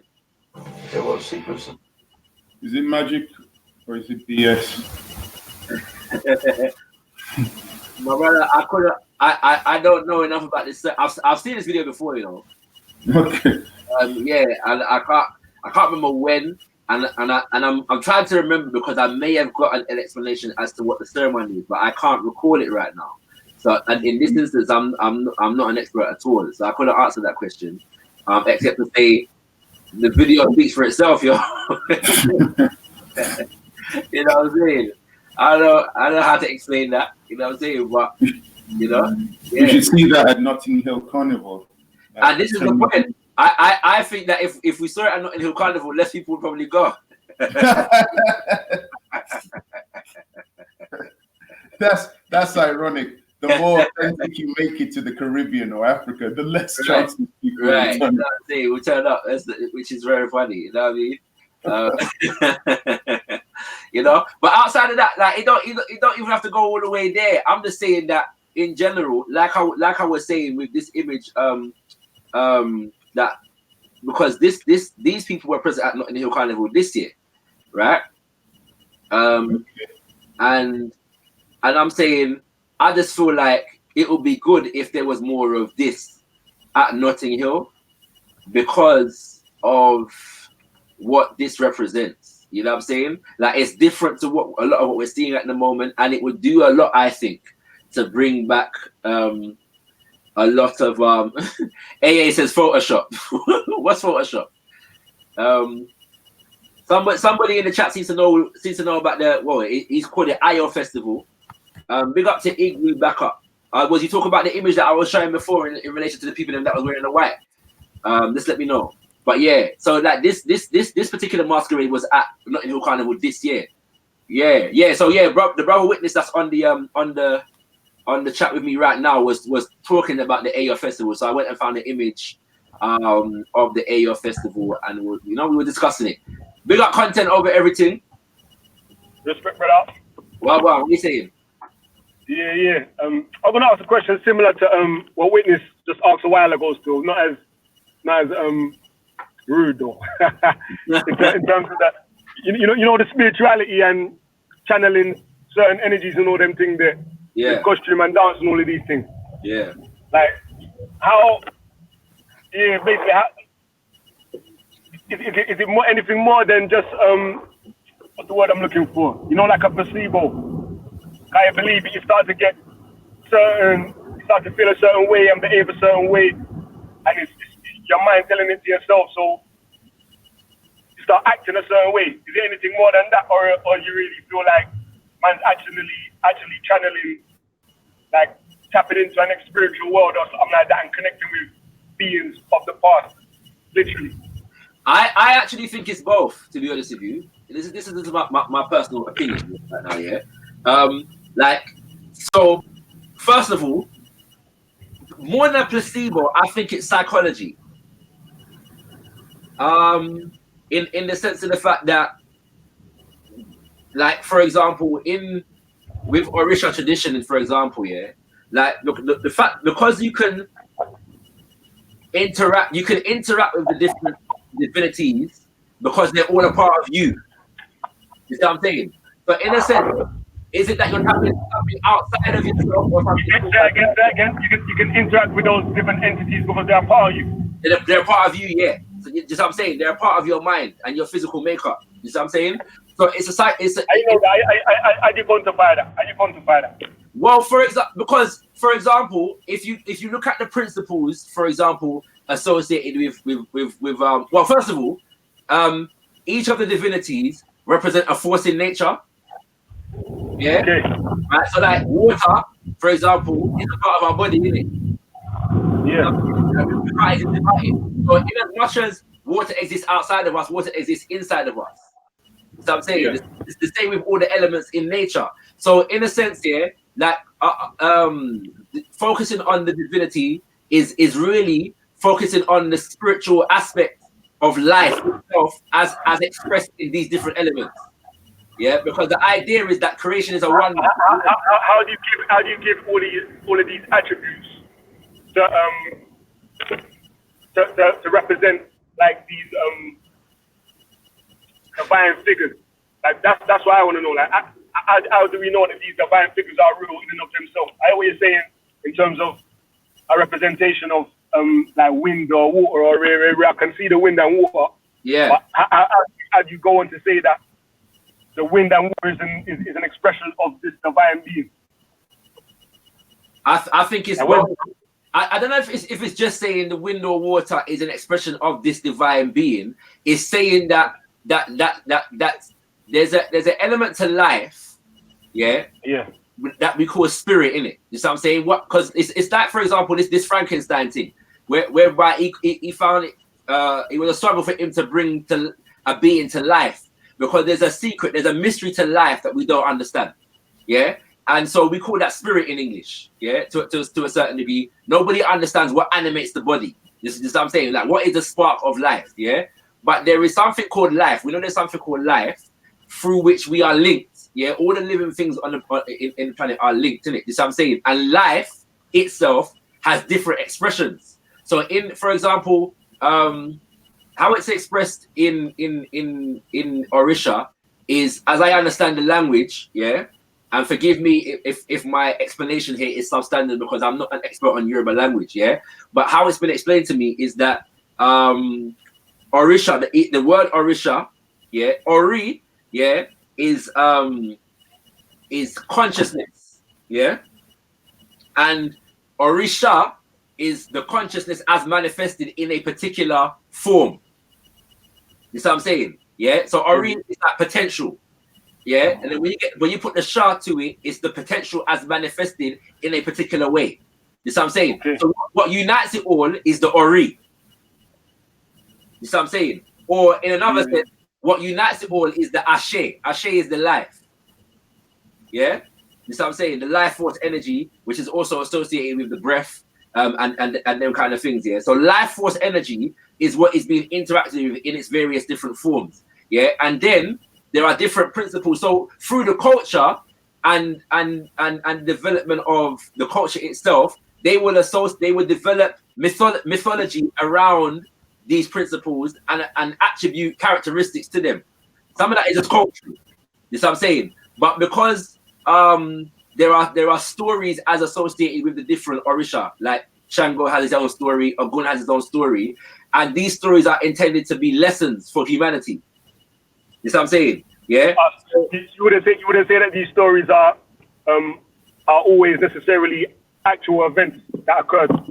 Sometimes they're actual events that are embellished upon for the sake of preserving a particular lesson or a particular aspect of the people's history. You see what I'm saying? Like, that's my understanding of so, for example, I have come across, and I forget the name of this of the Oba, but the Shango, a lot of the story of Shango is derived from a particular king in Yoruba history, apparently. You see what I'm saying? That has been associated with this particular deity. Isn't he Alafi? Say again? Isn't he the Alafi? Alafin. It's possible. I can't remember. It's not okay. at the moment. Let me read this super chat for a sec. 1 second. I'm gonna come back to contents thing. Hold on a second. Big up to Miss Amelia, who says, give thanks for the super chat, by the way, sis. In my dad's village in Dominica, they believe Carnival is a spirit. There is a Carnival burying ceremony on Ash Wednesday. Okay, I'm gonna look into that still. Carnival tradition in Dominica. Going to look into that. So yeah, content. So yes, like spirit. You know, like how they say, all right. I'm gonna use a really crude example, yeah. But it's like ganja, yeah. Or any mind altering substance, yeah. It takes your mind into a different kind of realm, yeah. So these rituals are designed for the same purpose. The idea that you can alter your state of consciousness, yes, but without using an external substance. That the dance itself. So in a sense, you're correct, yeah. That the dance itself and what the people are focusing on, are meditating on within the realms of the ritual, alters the state of consciousness and brings out particular characteristics. You see what I'm saying? So whether that exists externally or internally, for me, is neither here nor there. You see what I'm saying? Like it, because in a sense, it's both. You know what I'm saying? Like whether you see it as being possessed by something from outside of you, or bringing out something from within you. You know what I'm saying? It's not a debate that I get into. You see what I'm saying? Like, you know, and in a sense, however one sees it is just a matter of one's psychology. You see what I'm saying? But what's most important is the consciousness. The effect is consistent. Right. You see what I'm saying? And what is being represented, what is being manifested, and the role that plays in terms of the social order, and the individual self-development. You know what I'm saying? So if Shango is fire, yeah, then the stories of Shango teach us how to interact with fire. They teach us something about the nature and the spirit of fire, yeah? Or if Shango is thunder, yeah, you know what I'm saying? And then you attribute certain characteristics to that in terms of, you know, your personality type. You know what I'm saying? And so within that, you get, it's like a model for self-improvement. It's a model for mental health, because in Orisha tradition there is a terminology called Iwapele, which means balanced character, which is intended to be the aim, yes, of the Orisha practitioner, devotee, to achieve balance within life, within themselves, within the community, within nation. And the Orisha are like guides, yeah, on that journey. Yeah, they teach about the interaction between different forces in nature, different characteristics, and they're intended to help us to achieve balance in that sense. It's like Carnival and these masquerade traditions is like going to a therapist. Yeah. And paying hundreds of pounds. If there was other methods, simpler methods of reaching that state physically and mentally, would man be inclined to participate? What do you call simpler? I don't know, like if man could take a pill or something, or drugs. Yes and no, yeah. So Look, all right. The first thing is there are things within this state with different rituals. There may be herbs that you take in it. Yeah. The difference though is that for me, the fact that these rituals are communal means something. Yeah. It's not an individual thing. Yeah, the community goes on a journey with this thing. The community participates in it, and that's important. You know what I'm saying? Like coming from an African-centered kind of spiritual, kind of communal value system, communal ritual is important because it brings together the different energies within the community to a shared experience. Ritual, and what's ritual mean? That's like a certain like a set out method of doing something. Innit?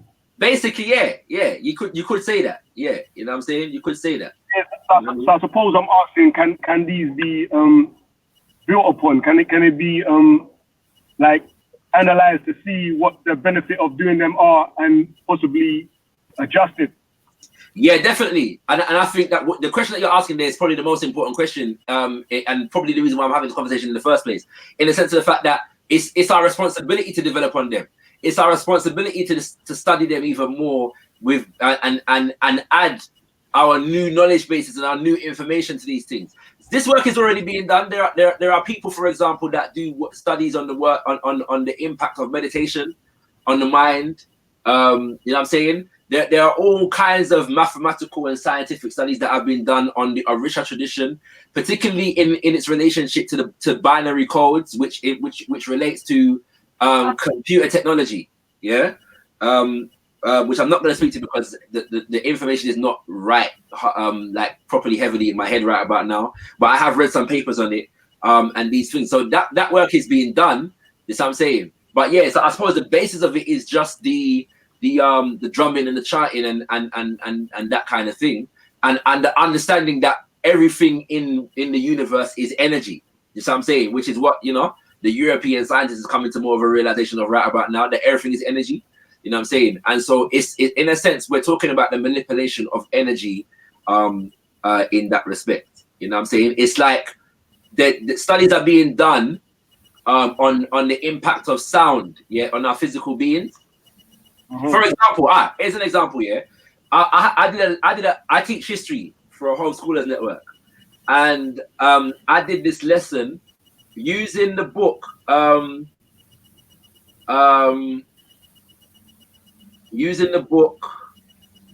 How to Unlock Your Child's Genius in Black History. And so he goes into this thing about there's this Japanese scientist that did these tests on water.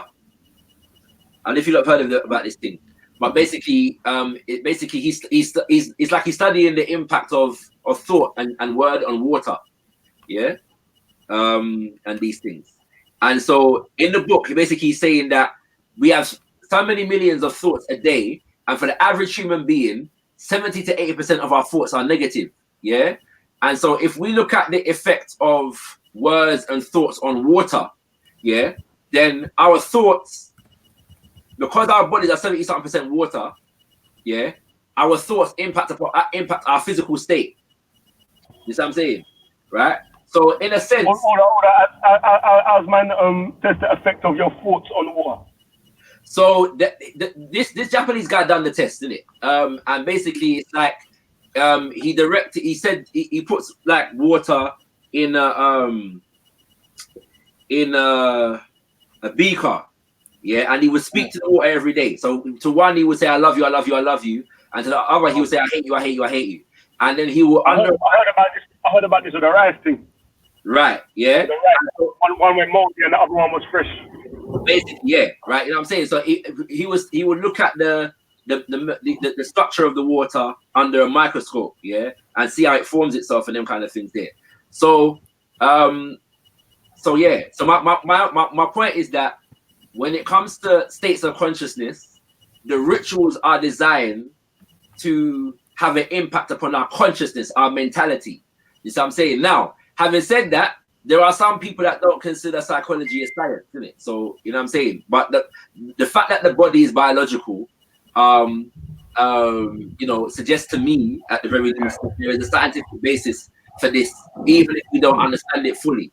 And I'm not necessarily overly because there are many things in nature that we don't understand fully, but we don't deny the science in them just because we don't understand it, if that makes sense. Like, you know what I mean? So on that note, I am King Sosa in true Amon Ra Squad style has brought this to the we got to King Sosa still. In order to be scientific, one must be able to falsify it, otherwise anything else will be considered pseudoscience. Yeah. So the fact that, for example, herbs can alter your state of consciousness, I don't think is something that one can deny.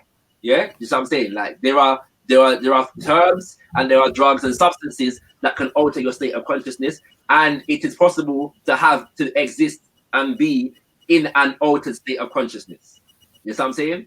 I'm talking about science in the sense of the fact that studies are being done on these things, yeah, in terms of sound, for example, yeah, and its ability, the usages, for example, of sound waves. So I know of studies that are being done. Basically, if you direct, the idea is that sound is a frequency and a vibration. Yes, so every sound has a frequency. Yes. Oh, right. King Sosa, welcome to the thing. You there? Mr. Sosa. I can't hear the King Sosa, you know. Anyway, I'm gonna continue until King Sosa sorts out his mic or whatever. Alright. Yeah, so because every sound, yeah, is a frequency, it's a vibration, isn't it? Yeah, our ears pick up a vibration, yeah, and a frequency. So if we tap into the frequency, yeah, what else can the frequency be used for? So if we look at for all movement, yeah, is a vibration and a frequency as well. You know what I'm saying? And so I've seen this video whereby this guy is talking about the extent to which you can use sound waves and frequencies in order to do things like heat water, for example. You know what I'm saying? Yeah. So music and the impact. We say you ever run the test yourself? I ain't gonna front. Gary says something similar, but he used rice as the example. So I don't know if it's the same brother who done the same test on rice and water, or if man has taken the story and read it. I don't know. I don't know about that. Yeah, I don't know about that. Have you run the water one yourself though? Oh no, I've never. No, but I don't. No, I never done that. Okay. Yeah. All right. You know what I'm saying? My only point is that, like, my only point is that. So I don't know if there's a field of study here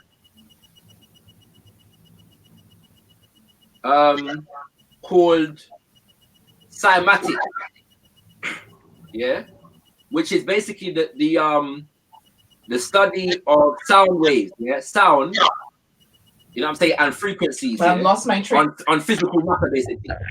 You know what I'm saying?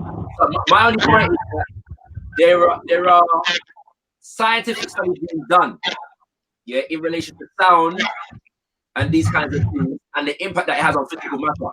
And I'm saying that it's possible, yes, and I don't even think it can be questionable that the sound waves in our environment, yeah, have an impact upon us physically and mentally. You see what I'm saying? Yeah. Right? And so maybe we don't understand fully the science behind certain things, yeah, and studies are being done on it, but it doesn't mean that scientific principles are not at play when we're drumming and we're chanting and we're whining. You know what I'm saying? Even if we just look at the act of movement, yeah, you know what I'm saying? Dance is a biological. When we dance and we exercise, there are biological processes happening in the body. You know what I'm saying? Yeah. Yeah. So like science is happening in all of the things that we're doing with our bodies. Why should we only work for our rituals and these kinds of things? Why is it if you smoke herb, yeah, you're causing a scientific reaction in your body that is altering your consciousness. Something. Yeah? Like that's what's happening. Yeah, and we just call it getting high. You know what I'm saying? So the fact that similar things can be achieved through dancing and drumming, to me, is a non. Yeah, it's not even an argument for me. King Sauce, are you there? Yes, can you hear me? Yeah, I can hear you. Good. Go ahead, Yeah, a piece of the panel, man. please. Yeah, what I was saying too, as far as things being scientific, like you have to understand when it comes to science, certain things just fall outside of science, like meditation, right? We know meditation works, but it would be considered a pseudoscience. You see what I'm saying? Not because it's not effective or it doesn't work. It just wouldn't fall under science because it can't falsify it. So I think that's what people misunderstand when people call things a pseudoscience. If I call it a pseudoscience, that doesn't mean it's false or it doesn't work. That just means that as far as science goes, it can't be tested. So you're saying it can't be quantified? Huh? It can't be it can work, but it doesn't necessarily mean that it can be quantified. Yeah, it can't. Yeah, it just doesn't fit other testing for science go. Like acupuncture would be a pseudoscience, but we know it works. You know what I'm saying? Like there's things that we know outside of science that works. It's just that they can't observe it and test it and falsify it. So they consider it, a pseudoscience. But right. So when it comes to Africans, things like that, or spirituality, like you can't be offended when somebody says it's not scientific because it's not supposed to, because that's not what it's about. It falls outside of the scope of what science measures. That's all I'm saying. All right. Now, the word pseudo here means not genuine, spurious, or a sham. Yeah, that's what it means. So I might be prepared to accept that it's not scientific under a particular kind of definition. Yeah. I don't. If we're saying that it works, how then do we define it as pseudoscience? Yeah, because that's what I'm saying. Like when people say pseudo, they kind of take it to mean false. It's pseudo as far as it comes to being tested scientifically. All right. That's it. If a scientist, then let's look at meditation, for example. Yeah. Meditation. Yeah. So if studies are done on the brain, yeah, in terms of the impact of meditation, and the studies show that because of certain meditation, certain breathing techniques, and a certain focus, guided meditation, for example, secrete certain or assist the secretion of certain hormones in the body, yeah, that have a calming effect on the body. Now that then becomes scientific. If they can falsify that. If they can falsify it. So if they gotta be able to falsify. Like in other words, they gotta be able to show that, well, if somebody didn't do that, then they wouldn't be able to. You see what I'm saying? But that would make sense to the fact that because meditation does that, it doesn't mean that nothing else can do that. Yeah, see what I'm saying? That's what I'm saying. So we know that meditation works, right? Like I wouldn't deny that. Yeah. But it's just not scientific. That's all. No, so we know that it works, but it's not. It's like chanting. Like if you was to get people pumped up before war, a certain type of adrenaline would flow through their system. Like you know what I'm saying? Like you want to do that, but like we may not be able to test that scientifically, but it still works. You understand what I'm saying? So just because it's not scientific doesn't mean it doesn't have value. That's what I'm saying. Yeah, I'm challenging not necessarily the use of scientific. Although, like I said, I think if we're dealing with biology, then we're dealing with science already. Just what I'm saying. Yeah. So in the sense of the fact that if we're talking about hormones and things like that in the body, as it relates to ritual, yes, I don't see how it can be non-scientific if it is indeed biological. You see what I'm saying? At the same time, I would argue because I'm like I said, there's a depending on how we're defining science. I'm inclined to. That's up to the state, fam. I feel man, I have to define what the word science means in this context and why it's necessary to use it and why you feel it's unnecessary to use it. But at the same time, though, content. What I'm saying is, however we define science, the term pseudo would not apply because. If pseudo literally means not genuine, no, but he's not using pseudo by itself though. He's saying pseudoscience. I know. I know. Well, okay, so not genuine science. It might be different meanings to the word pseudo in and of itself, as opposed to pseudo science. That's a phrase I hear a lot. Science or some science or not genuine science. Yeah, it's like saying like American football might be pseudo football compared to soccer. See what I'm saying? It's still football, but it's a pseudo football. You know what I'm saying? You can see it both ways. That's what you see what I'm saying. No, you know what, though, King Soul. I respect right there. I rate, yeah, that the cultural sensitivity in which you dealt with that issue right there. That was beautiful. That was brilliant. No, I take your point, bro. I think that this is a conversation that, as you know, is ongoing. I'm not as passionate as some people about the demarcation and the strict separation between the ideal and the ideals of spirituality and science, as some people are. I think there is good grounds for science and spirituality as disciplines, to the idea that there is cross-fertilization between these disciplines. I think there's good grounds for it. I think especially if we're talking about it in the sense of psychology and the brain and behavior. And I'm aware that that some people don't consider psychology as science, and some people do. You know what I'm saying? You know what I'm saying? And whatever the case, even if we just want to call it psychology, and one does not believe that psychology is a science, the point I'm making is that, for me, in terms of ritual and altered states of consciousness, that is where oftentimes the role of spirituality and rituals lie. That's what I'm saying. And so when we're dealing with these different principles, these different divinities, that in a basic sense is what we're dealing with. Like, if people can smoke weed and get high, why can't people drum and dance and go into a different state of consciousness? You know what I'm saying? Like, Yeah, I like I said, I don't agree. I mean, I think they can, but it's just like, as far as science goes, how will we be able to test it? Like, we can test it with marijuana because we can get everybody to smoke marijuana. You know what I'm saying? And then we can see the results. But how would you fortify it though? The marijuana studies? Yeah. We would test 1,000 people that smoke marijuana. Yeah. Test 1,000 people that didn't smoke marijuana and see what the results were. We'll have a comparison. But let's say we got 1,000 people meditating. Then how do we really know they're meditating correctly? Because you're studying the effect on their brain. My point is that you can the experiment will bring you measurable results, if that makes sense. Yeah. That's what I'm saying. So in the sense of the fact that you study a certain number of people that meditate and who don't meditate, that's what I'm saying. Like, you can develop certain, you know what I mean? And it doesn't mean, because the effects of meditation doesn't mean that meditation is the only thing that can achieve that effect. This is what I'm saying.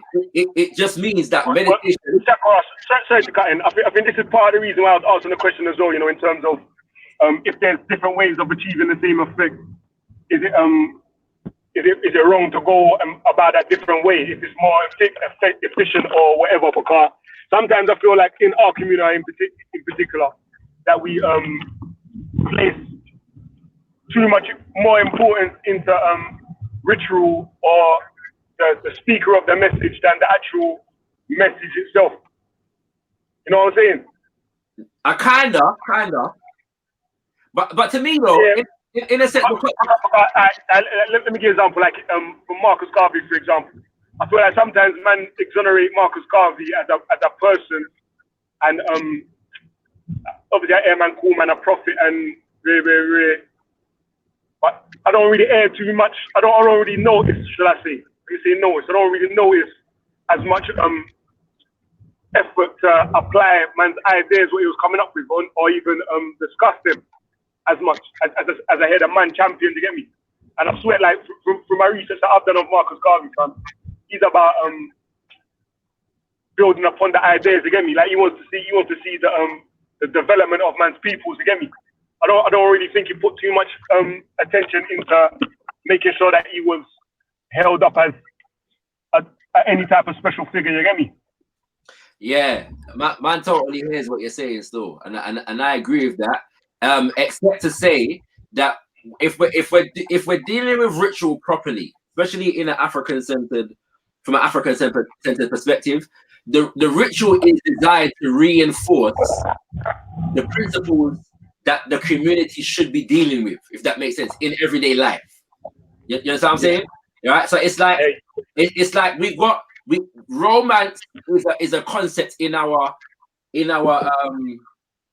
society that is given great expression during Valentine's Day.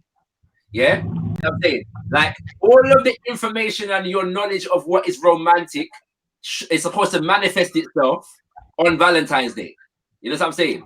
It's not intended like understand that, and then you're supposed to go away from there and apply all that romance throughout the rest of the year, and then concentrating back again on Valentine's Day. That's all that's supposed to do. You know what I'm saying? So if for example the thing is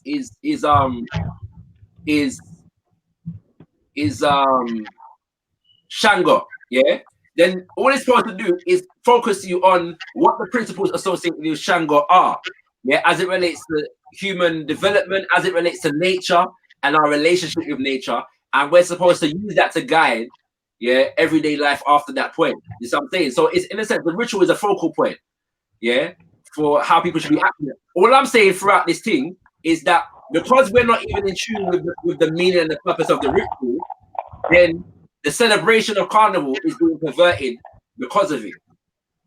You know what I'm saying? So that we don't know who Claudia Jones is. We don't know who Koso Cochrane is, and Joe Talmana and Paul Bogle. We don't know, innit? So when we go Carnival, we're just walking up, yeah, and that's it. Just you see what I'm saying, like, and we go home and you had a good walk up, and that's it. And because of that, because we're culturally disconnected from the thing, we're also economically disconnected from the thing. Yeah. So 93 million is the figure that I heard here is injected into the British economy because of Carnival. How much of that is contributing to the development of our community when it's our culture that this ceremony is being centered around? Yeah. So 93 billion, you know. To what extent is that in the Black community, in the African community in this country? Yeah.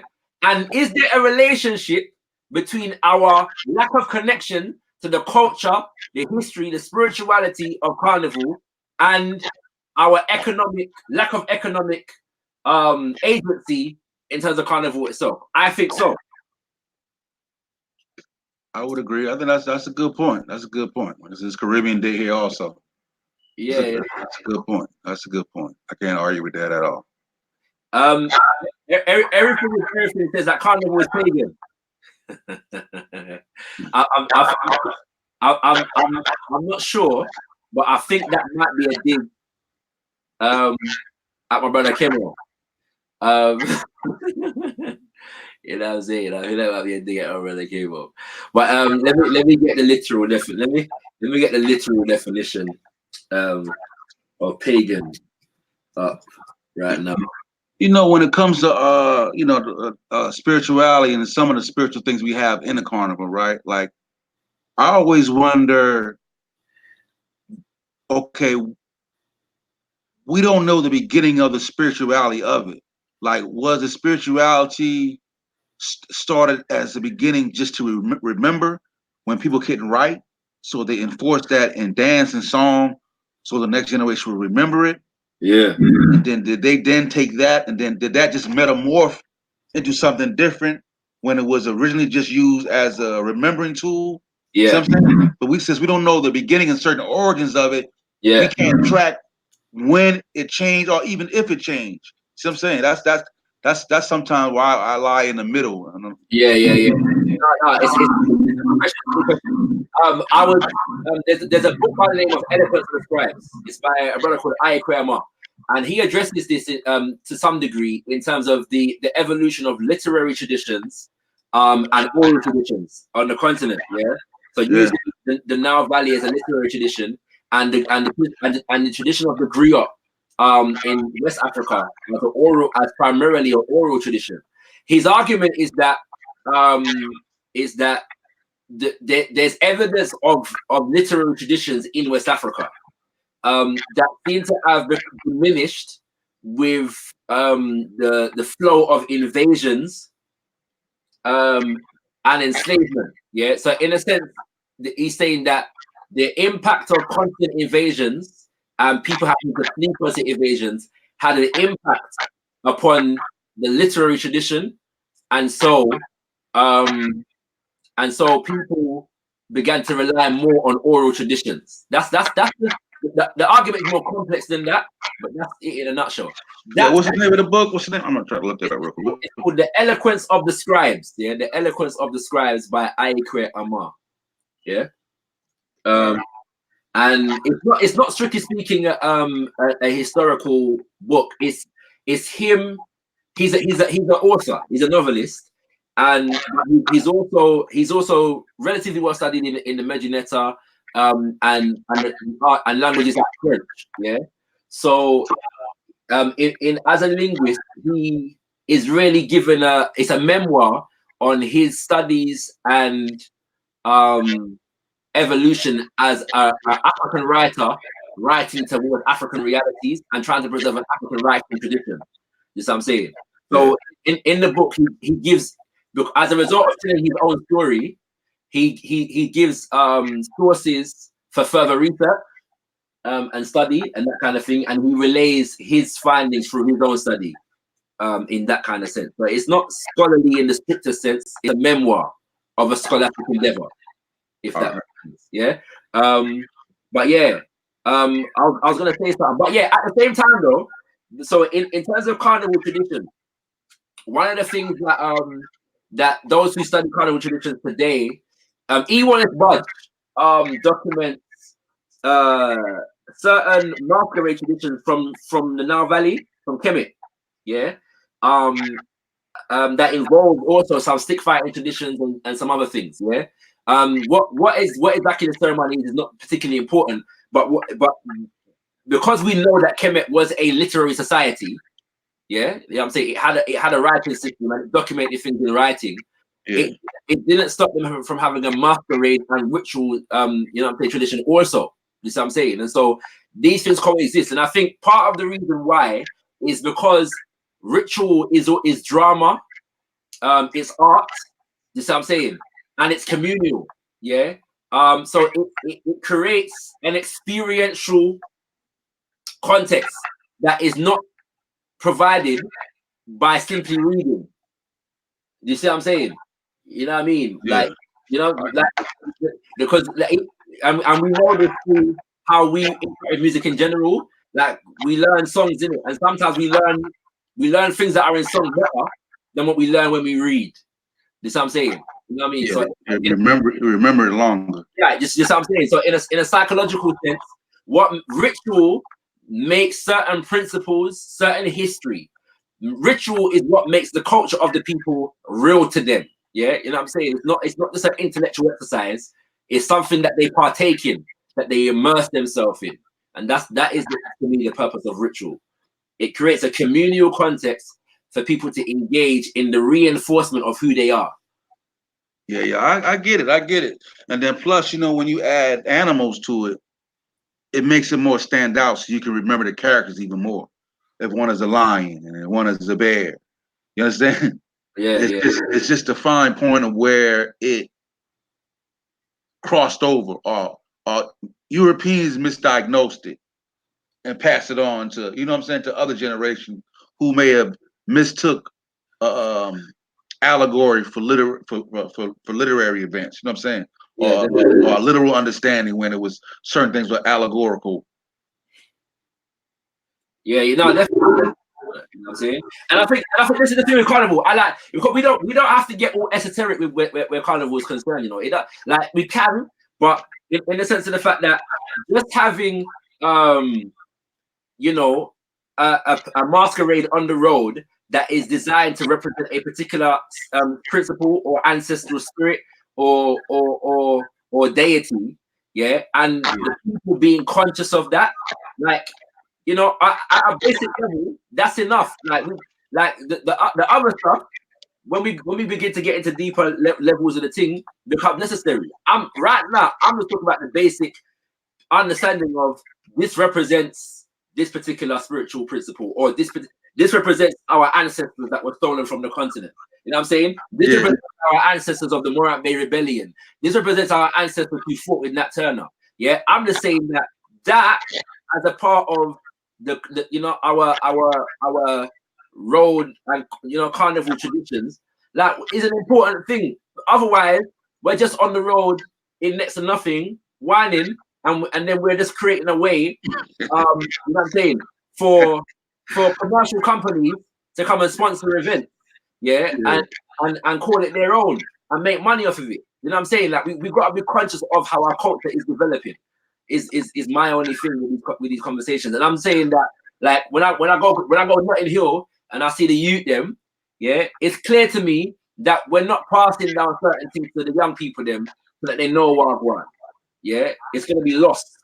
And we just gotta have the conversation that makes it not lost. I'm gonna share the link one more time.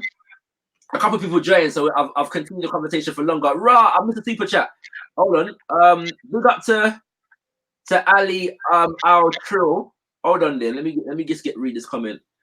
Thank you for the super chat, Ali. Let me make sure that I get this properly so I can pull it up and read it.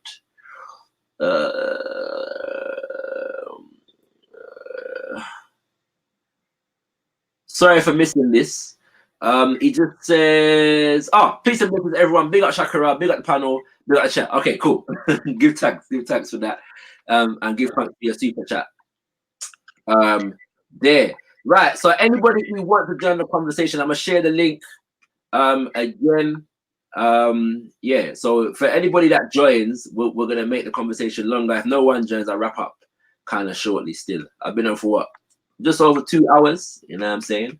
And I think next I'm not gonna do this again unless and until I can bring the sister whose videos I was playing earlier into the conversation. Right, so I'm gonna share the link one more time. Anybody who wants to come on, make a contribution, ask a question. Hey, Sean, what if they parading through the streets of Carnival, invoking evil spirits, and not even realizing it? In mass across the country. You know what I'm saying? Yeah, I hear you. The point is that when there's a consciousness involved in Carnival in it, so I don't think that's really possible in the sense of the fact that when people deal with certain thing. Well, when you ask that question, what do you mean? You mean as far as it's currently being done right now, or I'm just saying, like, in other words, is there without a knowledge or at least understanding, okay, why we're doing this thing, why we're doing this motion here, why the drop knee here, right. Yeah, and I'm gonna agree with you. I feel like because of that, at the very least, we're allowing other people to come and replace the significance of what we're doing with their own thing. This is what I'm saying. You know what I mean? And if one wants to call that an evil spirit, I'm not gonna disagree with that. You know what I'm saying? Yesterday, we touched on this idea of bacchanal, yeah, which is why the terminology is associated with Carnival, and the idea that the etymology of the word bacchanal relates to the Greek god Bacchus. And so analyzing the extent to which, you know, we're channeling that kind of energy through our own, you know what I'm saying, celebrations in that respect, and whether we need to check that, you know what I'm saying, whether we need to analyze that and reassess that kind of vibration. So I'm gonna agree with you. I think the lack of consciousness of what we're doing leaves us open to being manipulated by all kinds of different energies. You know what I'm saying? So yeah, so I totally agree with that, my brother. I totally agree with that. Right there. Right, the link is in the chat for the last time, Kings and Queens. So anybody who wants to come on the conversation and join it, feel free to do so. You know what I'm saying? Feel free to do so. If you have a question, a comment. For those who are just joining, we're just talking about Carnival. Yeah. And I basically wanted to kind of, earlier on, I was sharing some videos where, a sister by the name of Attila Springer was breaking down some of the history and significance and culture behind a lot of the carnival traditions, because I feel like we need to maintain them in our consciousness, you know what I'm saying, and bring them closer to, to our minds, to the forefront of our minds, because my experience at Notting Hill Carnival, as much as I enjoyed myself this year, suggests to me that a lot of the youth, a lot of the children in our community are becoming more and more disconnected from the tradition, them. You know what I mean? So we just have to talk, and I hope people appreciate the spirit of the conversation. As I said earlier, like, I'm not one of them people that fight against Notting Hill Carnival and say it should be locked off, and that's not my vibration. It's not my energy at all. I'm not one of them guys. I'm not one of them guys who just cuss out the youth them when I see them on the road grinding with slackness, because I understand that they are children. You get me? You know what I'm saying? So if they're going, whatever they're going on with is a reflection of us. Yeah. So like, how big is it in England, Carnival? Put it this way: this year there were 2.5 million people on the street. Yeah. Okay. Yeah. It's big like that in Atlanta too, bro. Yeah, you know what I'm saying.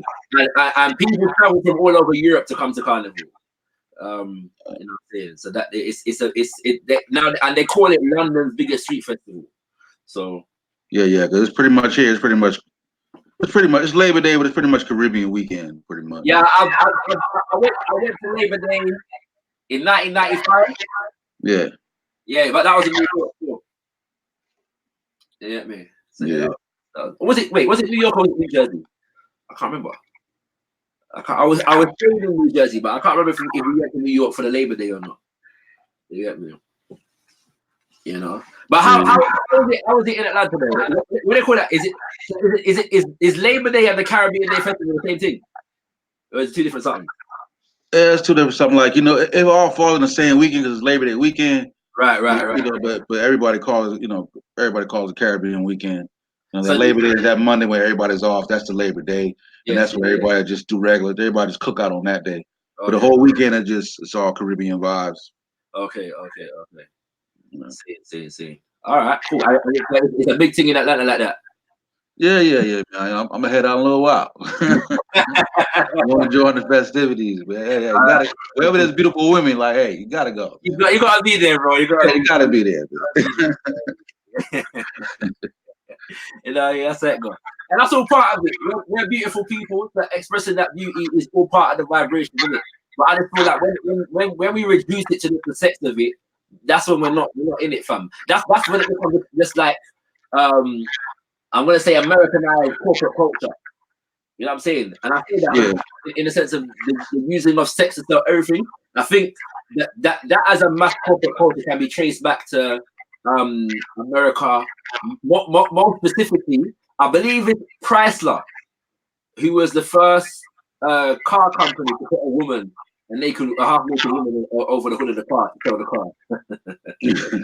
You know what I'm saying? That kind of energy, you know what I mean? Yeah, because here I was talking to a woman from Brazil. Yeah.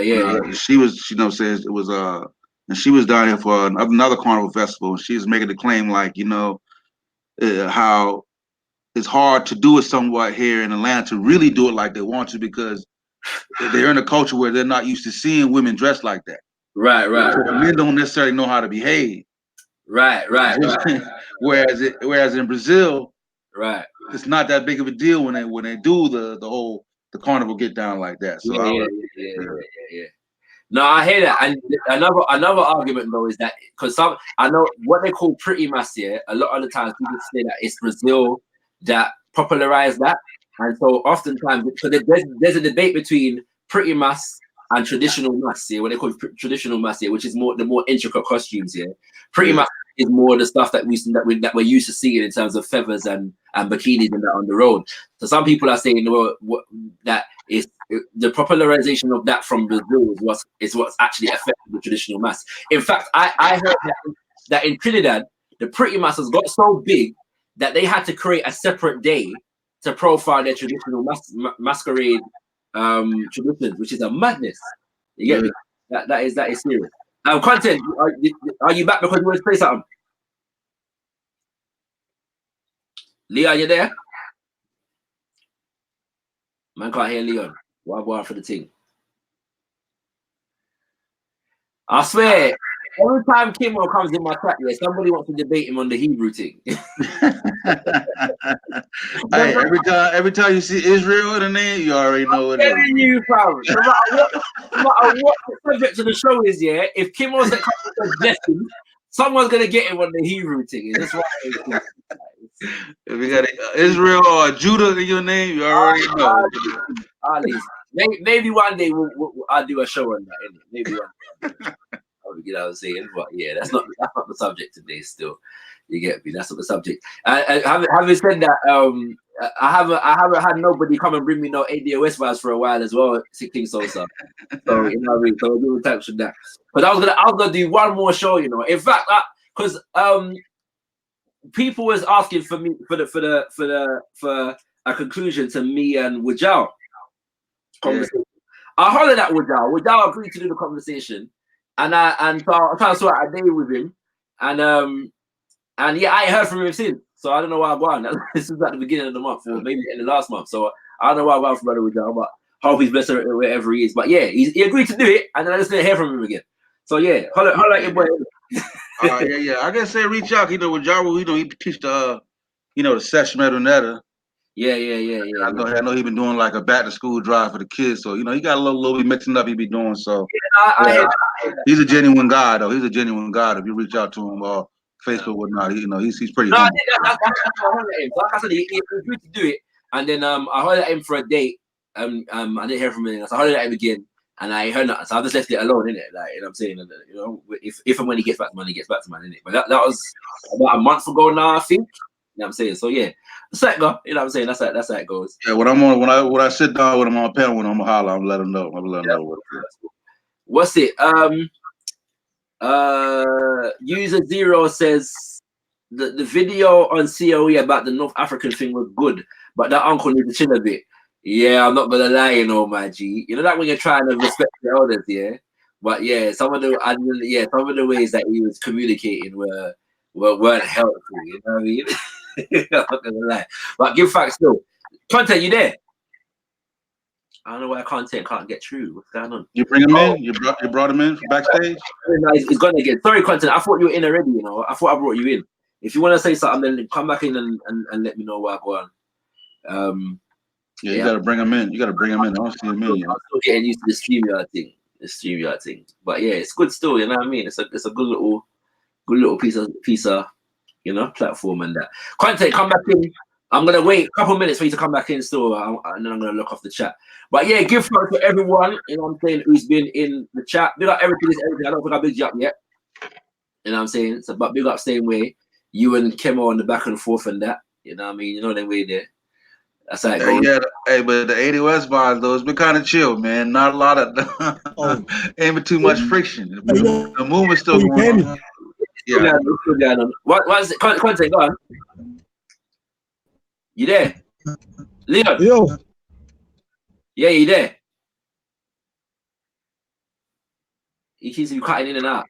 I think his mic messing up.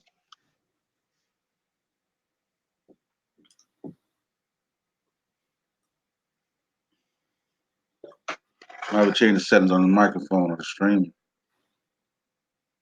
Yeah. Content, you there? Hey, you know what's funny though? Yeah. When you was talking about you blocking Tyreek Nasheed, man. You put the ban on Tyreek Nasheed, man. I saw you talk about the video. You asked about. He was like, "Is he banned or was he blocked?" And then the next day, you know what? I don't know, man. But I'm not gonna lie though. I did have to laugh at the irony. I'm not gonna lie. I did have to laugh at the irony. That was funny as hell. On principle, yeah. Because that Farrakhan is banned from here as well. On principle, I can't support the UK government in banning any black man from coming to the country who wants to speak to black people. Yeah, you know what I'm saying?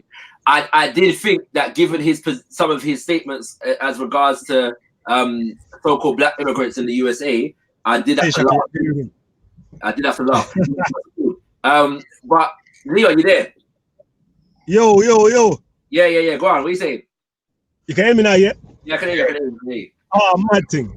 I don't know what was happening earlier, man. But yeah, I wanted to chip in on if you're doing with the rituals, I what you're saying still in order to realign ourselves with some of our principles and get in order and all them things. Man need to make some new ritual to wake up the youngers them and let them know it's not just a daggering thing. You get me? Like you said, fam. Right now, it's been co-opted. You get me? Man are making their money off of a man's culture, but that's remixing. As you said, trying to make it like it's some street party. You get me? Yeah. Whereas true, I don't know, for whatever reason, how come there's a disconnect? Come like there's been a disconnect for a few generations, you know, between the elders and the youngers on mass. I'm gonna agree with you. Yeah. Guys, not all of us still, but on mass there's a disconnect, and we learn our culture. A lot of the youngers learn our culture through mainstream media, and as you know, it ends up being what it is. You get me? Street party, urban music, some jolting. You get me? Yeah. So I don't know. Maybe man need to make up some new ritual. You're the man who studied the rituals, them, so you must. I'm contemplating something in the moment and trying to. I'm figuring that in my mind how it can be done. I think one of the ways to do it for over here, because it's to make it specific to our history over here. Just what I'm saying. So for me, it would have to be a reenactment of the Notting Hill Ring riots and Claudia Jones.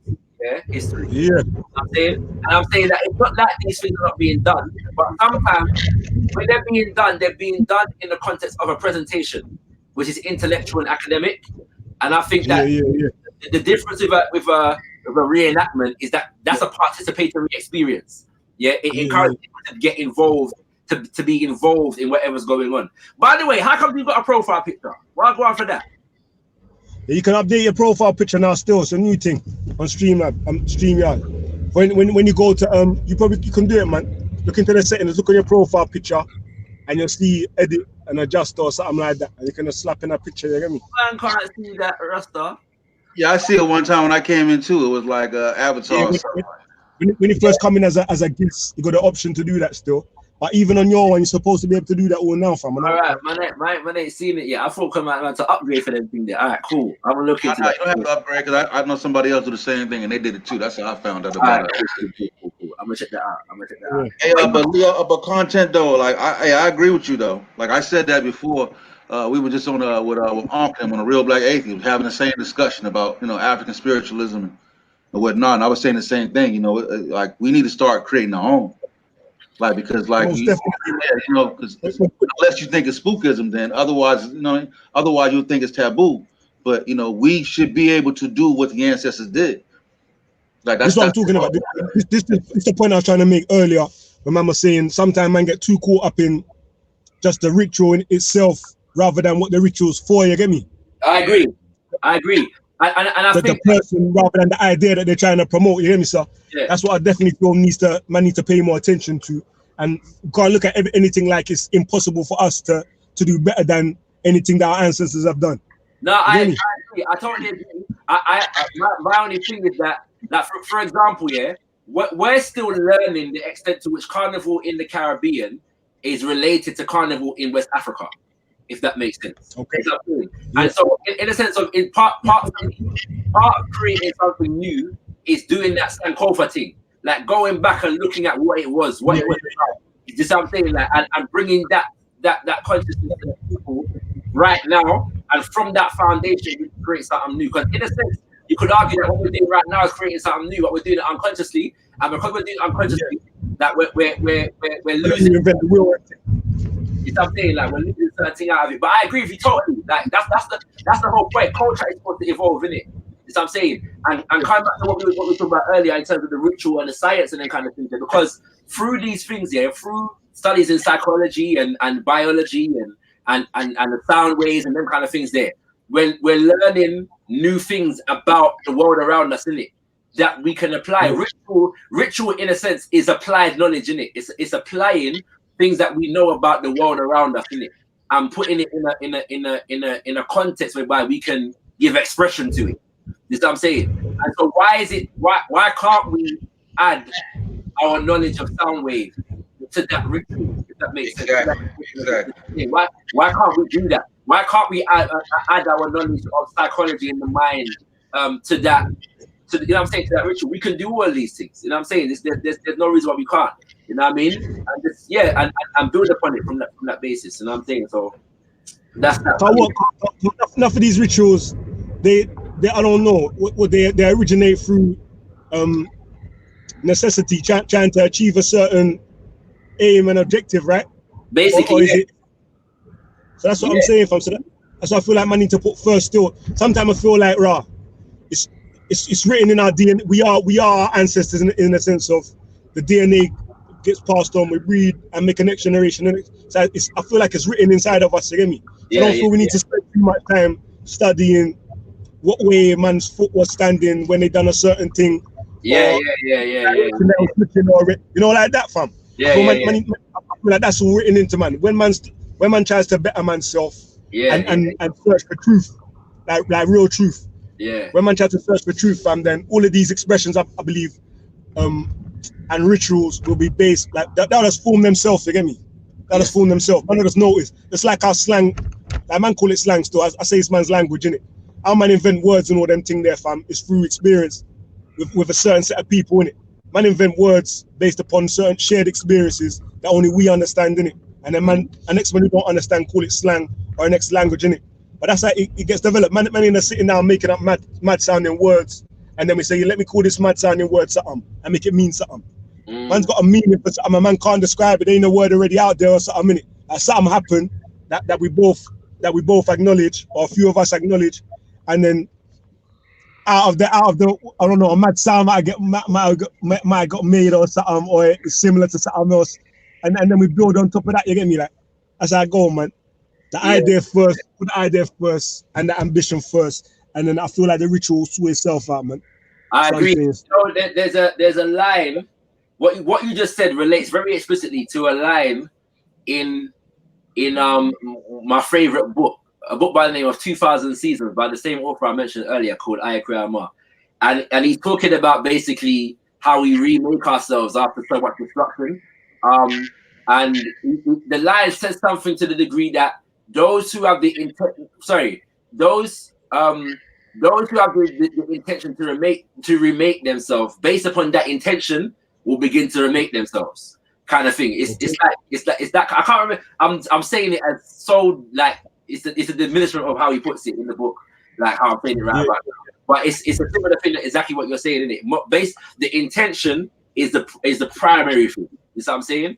And then we go into, you know what I'm saying, how we put that in form. And in fact, in a sense, what you touch on there on the subject of science and psychology is this thing about epigenetics. A part of which addresses the extent to which certain like genes you could transmit certain mental traits, through the genes as well, if that makes sense. Psychological traits, through down generation, if that makes sense. You know what I mean? And so that's I mean, I haven't delved deep into that study, but it's a field, it's actually a groundbreaking field at the moment. They call it epigenetics. When I first heard of it, they called it psychogenetic transmission. They also call it I don't know if you're familiar with Joyce DeGrasse. She called it post-traumatic slave syndrome. Yeah. Well, that would be a consequence of epigenetics, if that makes sense. Yeah. Like, you know what I'm saying? Yeah. But yeah, you know what I'm saying. But yeah, you know. So, but the point is that these things are within us, and we really gotta delve into it. And I feel like that's the case. I feel like once we start to inject certain things into the celebration and these observances, things will come. We'll develop things naturally as a result of just being immersed in the culture consciously. You know what I'm saying? As opposed to passively, innit? You know what I'm saying? That we don't even know where it comes from, but that's what it is. You know what I'm saying? Then we'll know specifically what everything means. Right. And then we can redefine it, and then they'll know exactly what it means, and it won't be a mystery anymore. Right. You know. Right. But the only way for it not to be a mystery is for us to create ourselves. That way we can be the gatekeepers of the knowledge. No, definitely. Right. One quick one before you do your thing, Shaka. Say, what's the next brother's name who's on the panel? Sosa. Yes, fam. Wait, earlier I heard say something about yours on the True Black Atheist channel. Yeah. Hey, like them man there still. I like them man still. I like the way the man stressed that they're on this topic thing still. This truth finding mission. Yeah, Put yeah, aside yeah. all of the emotions. Most of the time still. Sometimes the Aaron get emotional, still ain't gonna front. I do even get a little bit emotional sometimes still, but it's Human easy to nature. put in It's human nature. Who gets emotional? yeah. When it I, gets emotional sometimes you I don't have know. no idea what you're talking about there, bro. I have no idea. Listen to. No, like you don't make emotional arguments. I'm saying like sometimes like I was listening to the Dagger Squad earlier still, and they was playing back an old video I think or a video from yesterday, or I was listening to a video from yesterday where he was on there, and they was talking about his debate with the pastor or something. Yeah. I see that. I got to tell him when I talk to him. I'm telling him he lost too. He lost that debate. I ain't seen the actual debate, but man was saying true the pastor didn't understand certain terms. He just didn't want to deal with him in it, and he was getting frustrated with him. You get me? So people were trying to say that he lost because he was getting emotional, whereas it like if someone made the argument. I can't remember who, but I agree with that. That's because man's shut up, man. Wait. Just because, man. Road rage. That's what I'm saying. Road rage, This is my point, though. Just because man's emotional, don't mean that man's wrong. You get me?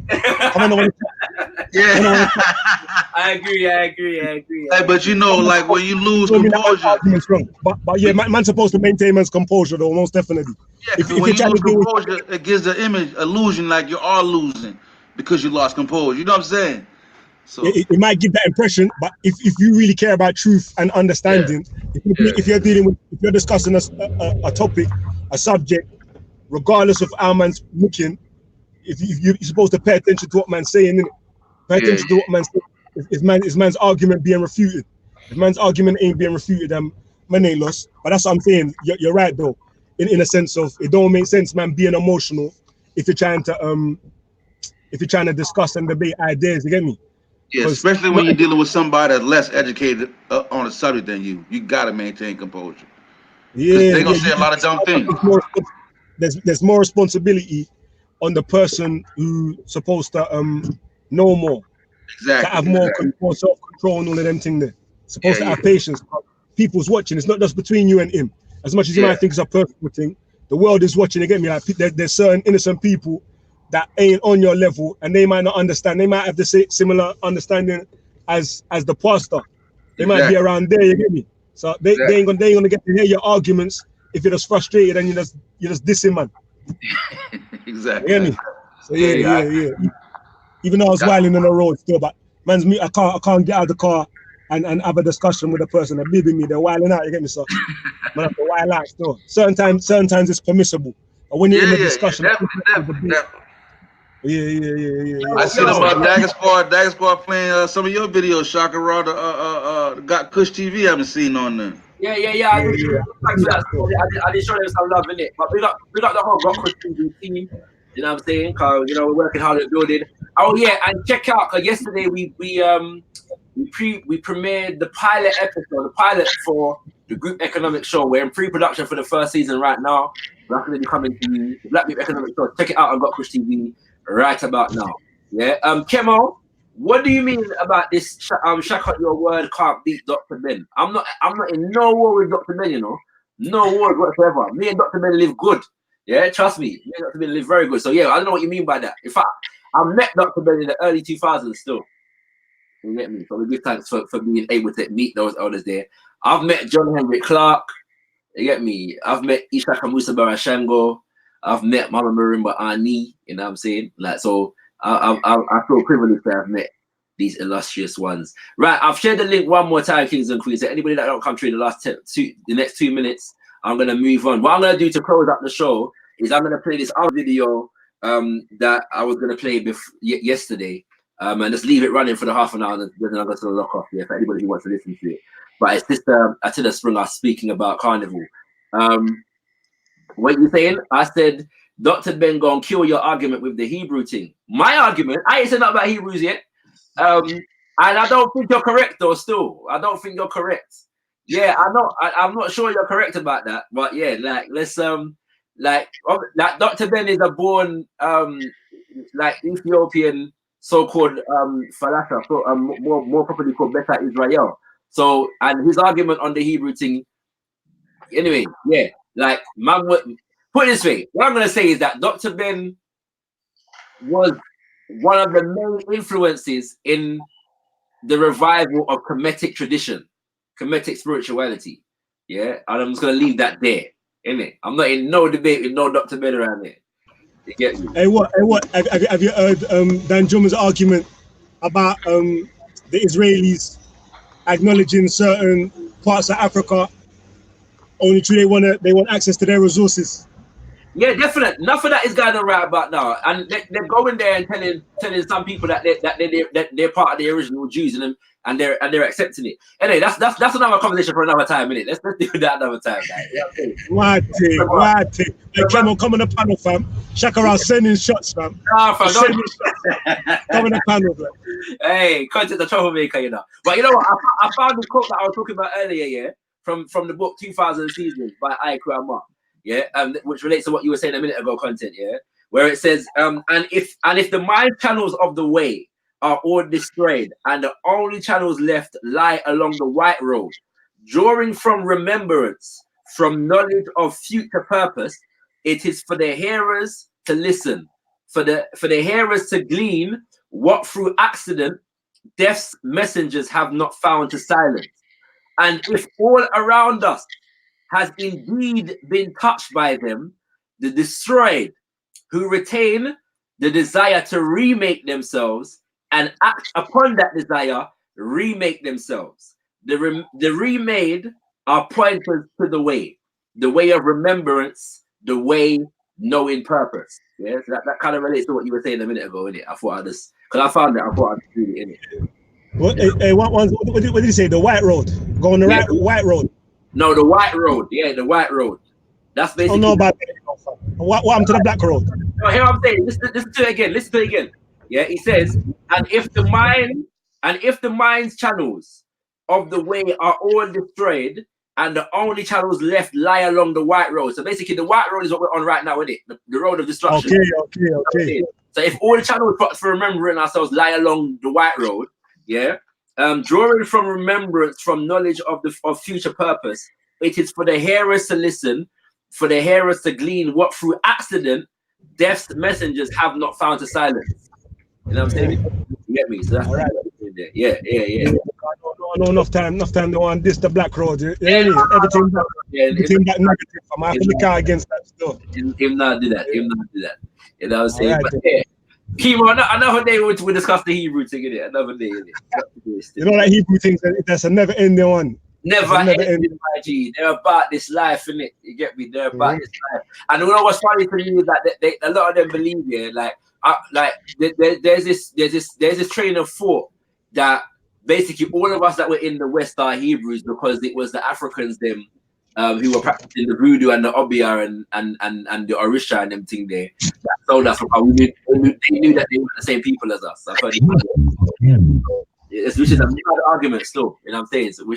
So yeah, I don't know how Hebrews relate to Carnival, but yeah, that's another subject for another time. You know what I mean? Anyway, I'm gonna wrap up the thing. So give thanks for all those who listen. Like I said, I'm gonna try and get the sister Attila Slinger to see if she's available to do a live with me, so we can have some conversation about these things.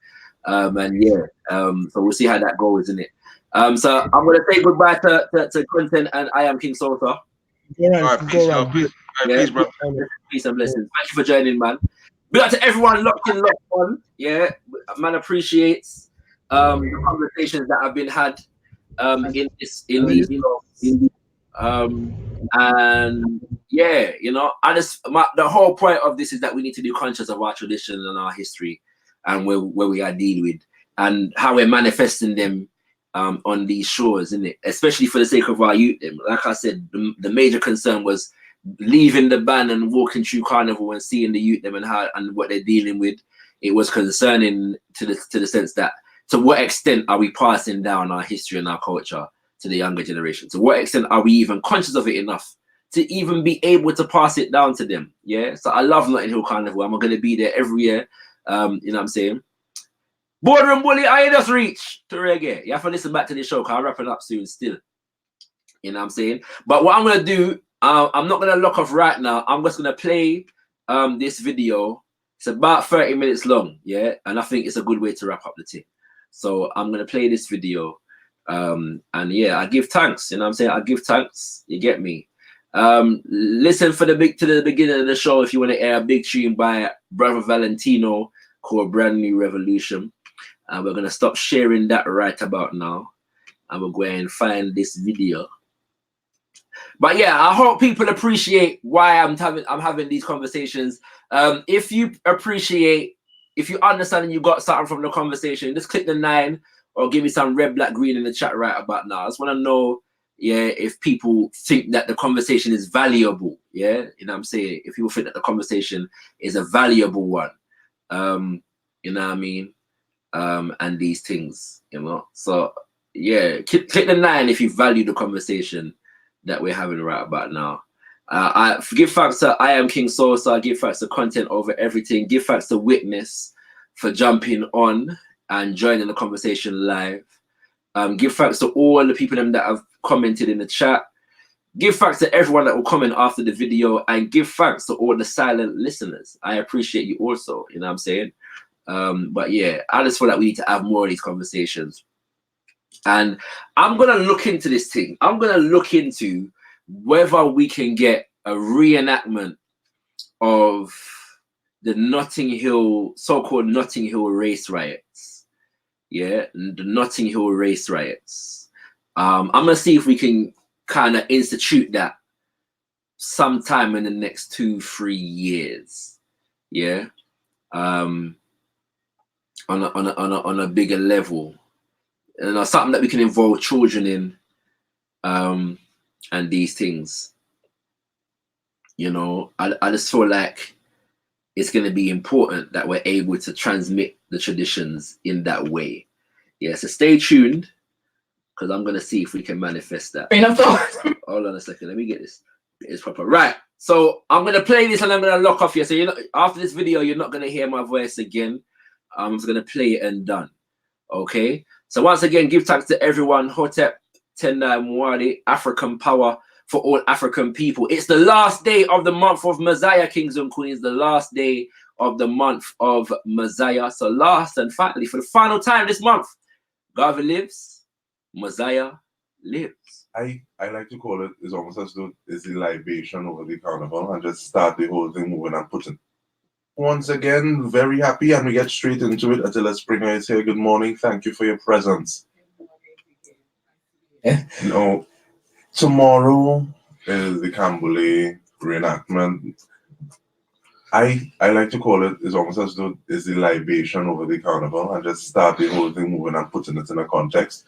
But give us an overview of what happens tomorrow morning, please. I think libation is a good good way to describe it. And I was just on Good Morning TNT, and I was saying that you know, Cambule is much more than a play. It's a ritual. You know, it's a very sacred moment in the carnival space, you know, and in as much as we love the wine and jam and the jumping up and all of that, you know, that Carnival Friday morning at 4 a.m. when we take take the road, and you know, if for people who are followers of Orisha tradition, you know that Ogun owns the road, right? And so, you know, to give honor to the owner of the road is important for us, because the road is what we claim, right? And the road is what takes us, the street those streets that connect the whole of Port of Spain, you know, we claim the right to be in the road. You know, as Kitchener says, the road make to walk Carnival Day. And some of us like to hide behind rope, and some of us feel that rope, you know, makes us more deserving of the road, or paying $5,000 for a costume makes us more deserving of the road. But on Cambule morning, we say that the road is for all of us. The road is sacred, and the road is symbolic of our collective journey, and we need to be very aware of that and be very careful to make sure that we have the permission of the energies. People like to think that it's all very esoteric and stuff, but all the scientists say that everything is energy. Everything is energy, and so acknowledging that we have all of this wonderful energy in our space is really important. And sometimes it's negative and sometimes it's positive, but in the tradition, we say that without the negative, you coming together with the positive, you cannot have forward movement. You cannot create energy for progress. And so we need to look at all of the different elements and take all of that, and so that we can move forward as a society, looking back as we move forward. And then sometimes looking back, you see that some of the actions, some of the energy that may have been viewed as negative, you realize that it was quite necessary. But I think that when we look back objectively at the people who would have been documenting the time, the people who would have had access to the newspapers, for example, the people who would have owned the newspapers in the first place would have been the planter class, right? They would have come here with a certain understanding of the urban poor, who would have been just 20 years before that their property, right? So they would have had a particular understanding of those people. They would have had a particular understanding based on their faith, which said that, Africa is of the devil, right? In no uncertain terms. So anything that had to do with Africa was demonized, right? And then to add insult to injury, to criminalize people's cultural and spiritual forms. So you have a society which is divided by people who think that people are property, right? And people who are fighting to be people, right? And the people who think that these people are property are the ones in power, and they're the ones saying these people are savages, they're obscene, they are primitive. Look at them running in the streets with their masks, and they're shouting and screaming and playing their drums and carrying these flambeaux. How savage, and, without any kind of understanding. They would not have seen African masking forms as that. They would not have seen any. I'm gonna post something to raise me. Yeah. I would have loved to have gotten your take on the issue of Bunji Garlin and his masking before going on stage and getting into character. And I say that in the context that possibly the day or 2 days before, I spoke with some Babas, one of them being Baba Fulami. Yeah. And he was actually speaking about the fact that you're supposed to cover your face. You are supposed to cover your face. In African masking tradition, it is about anonymity, because the mask, when the mask it comes out, right? The mask is for healing. The mask is for censure, CENSURE, right? So the mask is the only thing that could go and tell the king that he's doing foolishness, right? The mask is the only energy that could bring the society back to order. That is the purpose of the mask, right? You're not supposed to know the people who are part of that secret society, right? Masking societies are secret societies, right? And the reason that you're supposed to protect your identity is that, one, you are in an altered state, right? So you are spiritually strong because you have done all of your rituals. But then also too, if you are taking this opportunity to put the society back in line, there's some people who are not going to be pleased about that, and so it's really, really big. And remember, these are people that you have to live with all the time, right? So it can't be that one day you are this person, and then the next day You have to be walking on the road. You're like, yeah, yesterday you tell me how I should go back to my wife. How you can say that? Yesterday you talk all my business in the road, and now you expect me. So the mask was really an opportunity for people to be free of their personal identity, right? So that they can transform into something else.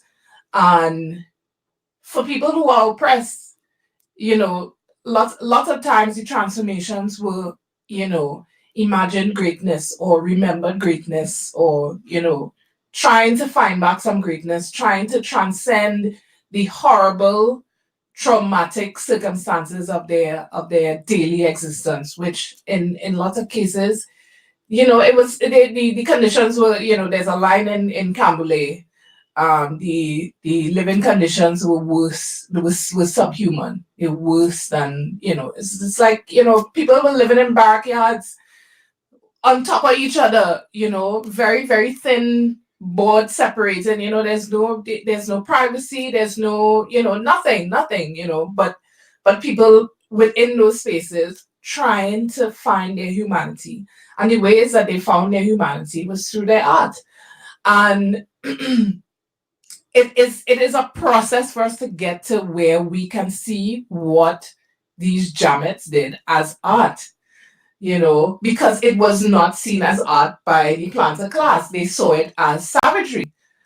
But when you go back and you look at, masking traditions in West Africa, and you see the level of intricacy, the level of story, the level of masses go on there.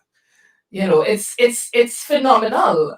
If you look at the fact that Dogon people of Mali, they had a mass that they play to which talks about the dog star, which was only very, very recently discovered by Western science, right? So just imagine these people are using their mass to go outer space. And then somebody's coming and telling them that there's something backward and savage, and there's no physics, there's no geometry, there's no history, there's no nothing, there's no language. And there's all of that in their mass. I mean, if you think about, have you ever tried to walk on stilts? Yes. I didn't have. I had a warm time of it. Yeah, because it requires a certain level of core strength. It requires a certain level of bad-mindedness to feel that you are enough to stand on these things. There's so much about our traditional mass that came out of the German Carnival, that came out of the Cambule, that came out of the Juve, that we do not value. The Jambalasi, which is the spirit of an enslaved person who fell into a vat of molasses, who lost a limb in some horrible accident on a plantation in the mechanization of the sugarcane industry. So the anointing of your body with this thing that is being used to enslave you, is like a kind of, it's a double-edged thing. It's saying, this is mine. I use my body to make this, so I deserve it. And it is also too devaluing it in the face of the people who have forced you to make it. So there's so much that is going on. There's so much satire and so much critical engagement with the society that's going on. People talk about Pissamli as, this disgusting mass, but Pissamli was about the people who worked in these houses, exposing the fact that these people will stink. They just left everything for these people to clean up. And so, in as much as the Jamets were looked down upon as lower end of the society, in their mass, they found ways of saying, yeah, but you're looking down at us from your genteel Victorian position, but we know what's going on underneath your skirts, because we are the ones who are washing your sheets, being raped by your husbands. We are the ones who are going through this every day. And it's interesting that you talk about this satire, because a conversation that I want to have, so I'm putting it out to the universe, is with Ultimate Rejects and past the hype on stage, but a lot of the process that went into it, and even looking at the name and taking what people throw at you and owning it and turning it into a source of power. Yeah.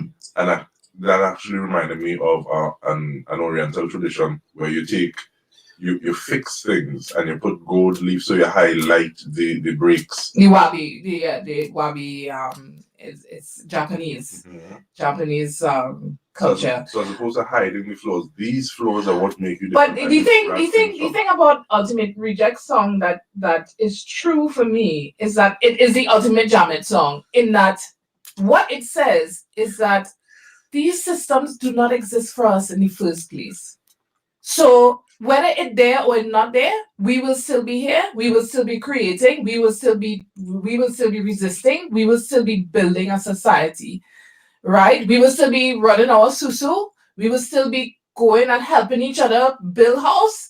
We will still be doing all of those things. Whether the treasury there, whether the city there, our communities will still be there, surviving and doing what we have to do for our communities to survive. What is the role of the Jamet in this space at this time where treasuries or methods or ways of being are being called into question, if not outright failing?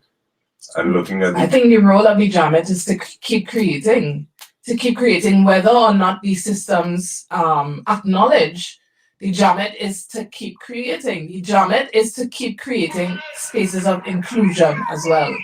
Because what we have now is we are back to the 19th century in our society. We are back to where you have a governor's ball, and where you have a Jamet carnival on the streets.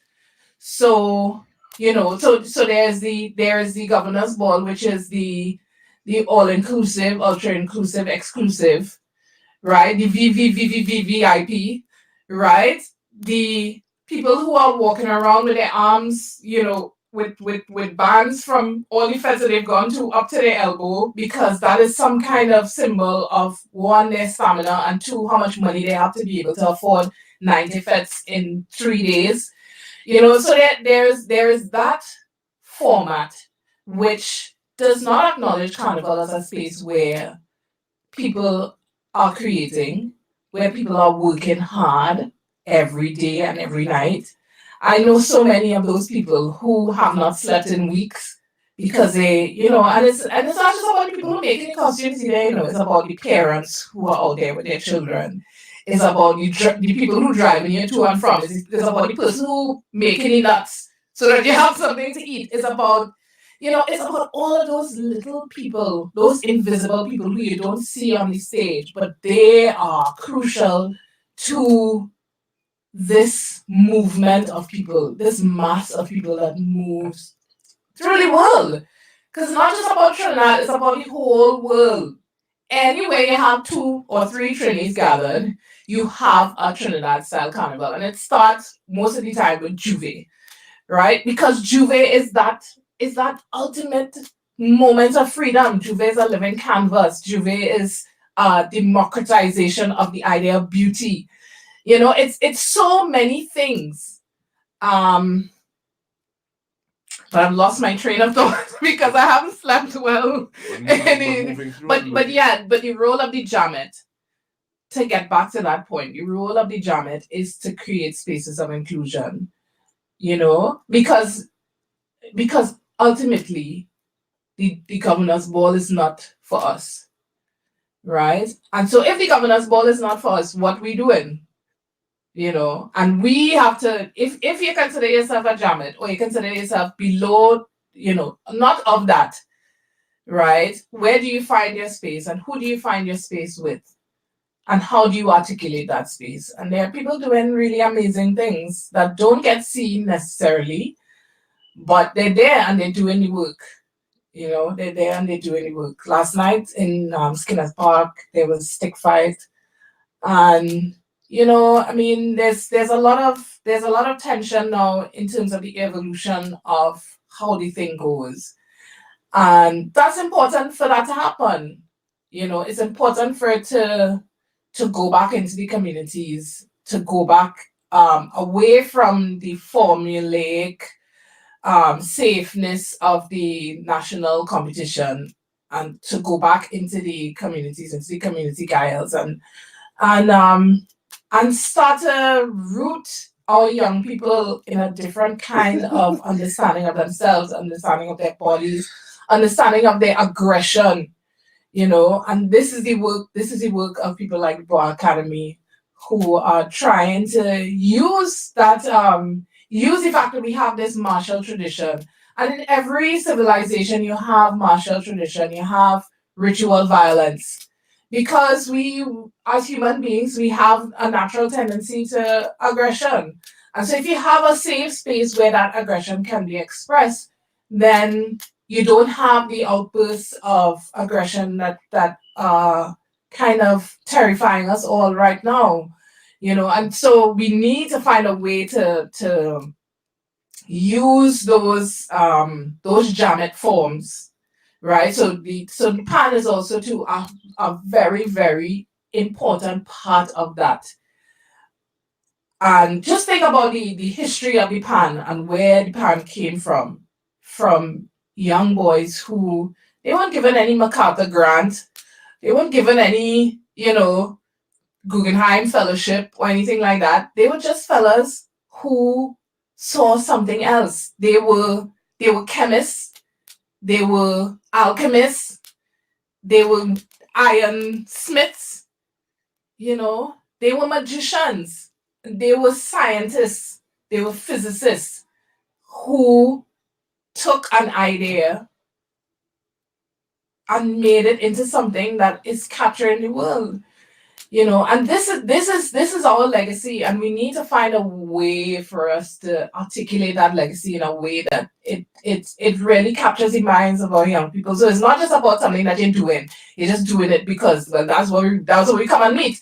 You're doing it because you understand the power of what you're doing. You understand and you engage in the power of what you're doing. And this is really what Cambule is about for us. Coming back to Cambule and coming back to the importance of that ritual.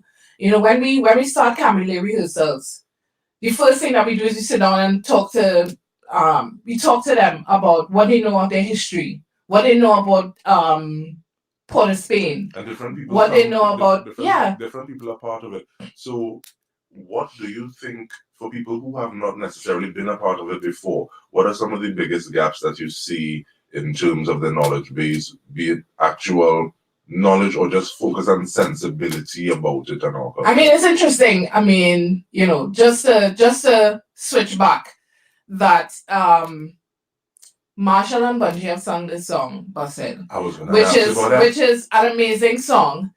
The first time I heard it, like, I felt like blood rushed to the back of my head, and I was like, do they understand what they are doing by invoking the name Joe Talmana? And later on that same night, after the song was released, I was somewhere, and I repeated this thought that I had had to a few adults who are older than me, my age, younger than me. And I said, yeah, you understand what it means that Marshall and Bungie talking about Joe Talmana? And most of the people who I was talking to did not know who Joe Talmana is. And this is the crux of what is going on in the society. That we don't know what Olive means. We don't know who Joe Talmana is. So we have this amazing song which gives context, but the history is lacking. The history is lacking because because our education is failing us. Our education is not situating us in our story. And it's not that Trinidad story is the only story, or Tobago story is the only story, but we need to see our story within the wider context. So the fact that we sing Love Ways in Trinidad, that they used to sing in Haiti as well, when they were walking down on Napoleon troops. There are similar songs that are sung in Trinidad that as were sung in Haiti. This is the context that we need to constantly find. You know, the fact that we still talk about the fact that Carnival is French is extremely problematic, you know, because if you really trace it back, you will see that the Romans who influenced the Catholicism were really taking from the Egyptian Osirian tradition of Isis, putting back together the pieces of Osiris's body. And then when there was the arrival of the boat at the on the banks of the Nile, when the body arrives, it would be greeted by a stick fight. This is a ritual that we don't know about. This is a ritual, and so we don't understand that that this thing is going way, way, way, way back, right? And we're talking about French. Had nothing to do with France. It have nothing to do with France. Pierre Grenade have nothing to do with France. Moko Jambi have nothing to do with France. Dame Lorraine have nothing to do with France. You know? And these are the things that we need to say to each other. We need to say to our children that you have something. It's not that you have nothing. This is the received knowledge that our children are getting, and it needs to stop. So you think part of that erasure is part of the reason that it may actually be, you said that we are not the only people who have a story, but at the same time looking and seeing that we do have a story as opposed to getting someone else's story and saying this is something that needs to be affirmed, needs to be held up, needs to be acknowledged. And in so doing, you pave the way, because we started off talking about the road and clearing the road. You pave the way to move forward so you can have more visions and more possibilities and more discoveries and more bells of Ogun and moving forward like absolutely, that. Absolutely. And, you know, just like talking about context, it's context. You know, in 1884, there was still Cambule riots going on, but there was also 2 Jose riots, you know, and our political understanding from our very misguided and narrow-minded political leadership, is that Indians and Africans don't like each other. This is patently untrue. That was a colonial effort to get us to not work together, because in the 19th century, everybody used to be helping everybody else, right? So if I don't know how to make this big piece of thing, right? So I want to build a Taja, but I don't have the materials. So I know that this man is make mass. So I'm going to go and talk to him and ask him how he is do that. And he will come and say, yeah. Well, what you have to do is do this. Artists were always working together, right? So when the Jose riots happened, it wasn't just Shia Muslims who were shot. It wasn't just Shia Muslims who walked from plantations all over the country. It was Africans, it was indigenous people, it was indentured people, it was Hindus. That is the story of our creative community, that we always stood together, we always expressed solidarity for each other. And the fact that, you know, and you see that in the Black Indian Mass as well, which is a celebration of our indigenous and African alliance, right? And the survival that happened between those 2 groups. You know, and we don't see those things. We don't articulate those things. So we constantly fighting for scraps and constantly fighting for the winning, for the gold prize in the Victim Olympics. When we have such a long tradition of solidarity between each other, we have such a long tradition of shared spiritual, cultural, food, all sorts of things, alliance that we could be drawing on and giving context to our current situation without being destructive and without falling back into that narrow competition between patriarchies. They thought you were going to drop so many pearls of wisdom when you came in this morning. But one of the things you said that it starts at 4, but you also spoke about fighting for scraps. People are there before the call time of 2, so. And I think it would be in your best interest if you're making it there to Piccadilly to get there on time. There on time. On time get is there real early. Yeah, get there early. They've been calls to shift it. What do you say to that? Well, I mean, it was shifted before because it actually used to take place at the site of the actual riot, which was on the corner of Duke and George Street, right outside All Stars Spaniard. So that was originally where it used to take place. And because of the growing interest in it, it had to be moved from there. And so it was moved to Piccadilly. You know, it's possible that it could be moved again because there's so much interest in it. You know, a couple of years ago, there were all these MTV and HBO people here. And, you know, after Carnival, they asked them, what were the things that they liked the most? And they were like, Camboulet, stick fight, the traditional mass. You know, so duh, because those are the things that are the most visually interesting and engaging and, you know, have some kind of narrative. So it's not just about 10,000 feathered women who cannot fly. You know, it's about something. It's about a root and a branch and a story. And so in as much as we love the Piccadilly Greens area, you know, if we have to move it, you know, it would be great to move it to a Panyard, for example. I mean, you know, I'm just talking totally off my own head right now and without the, the permission of Ida Kader to say that. But, you know, just to say, you know, this work is exciting, important work. And, you know, our family company, Ida Kader Group, which is made up of, it's a collective of women in my family, starting with our matriarch, Ida Marie Guerra Atley, who's passed on, but she's still there with us all the time, you know, with her storytelling self and her dry wit and humor, you know, and walking in the footsteps of work that my mom, Entu Springer, has done, you know, in terms of that reconnection to the story, reconnection to the, you know, and we have to talk about people like John Cupid, who was the first person who did that reenactment when it was a very small exercise. You know, it was John Cupid, Tony Hall, Norman Fullerton, who were involved in that in those first years.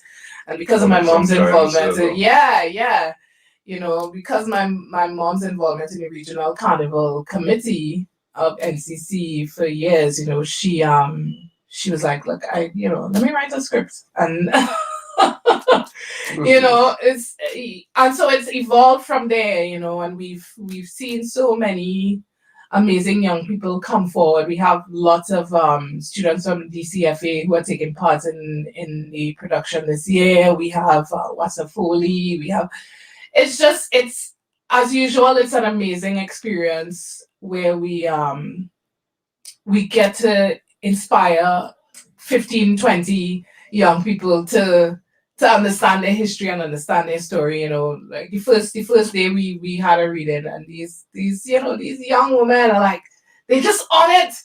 They are capturing that energy in a way that is just like, way dread. This is what we have, and this is what we are not harnessing and are not encouraging and not giving enough space to, you know, because Camboulet is once a year, and you know, of course, Ida Kader has other work that we do throughout the year, but I mean, Camboulet is that, like, just, you know, that most wonderful time of the year for us. And we want to thank you for coming, making the time, and sharing with us the efforts, and far more importantly, or as important, the context and the reason that this is happening, and the fact that all these things are going on, and they're going on within this space, and we have many things to be proud about, but also a responsibility to take forward. So let's thank you so much, Modupe, Ashe, and we want to thank you for tuning in and staying here. Talk City 91.1 FM. This is The Contender. You are listening to Talk City 91.1 FM, 1.1 FM, 1.1 FM, 1.1 FM.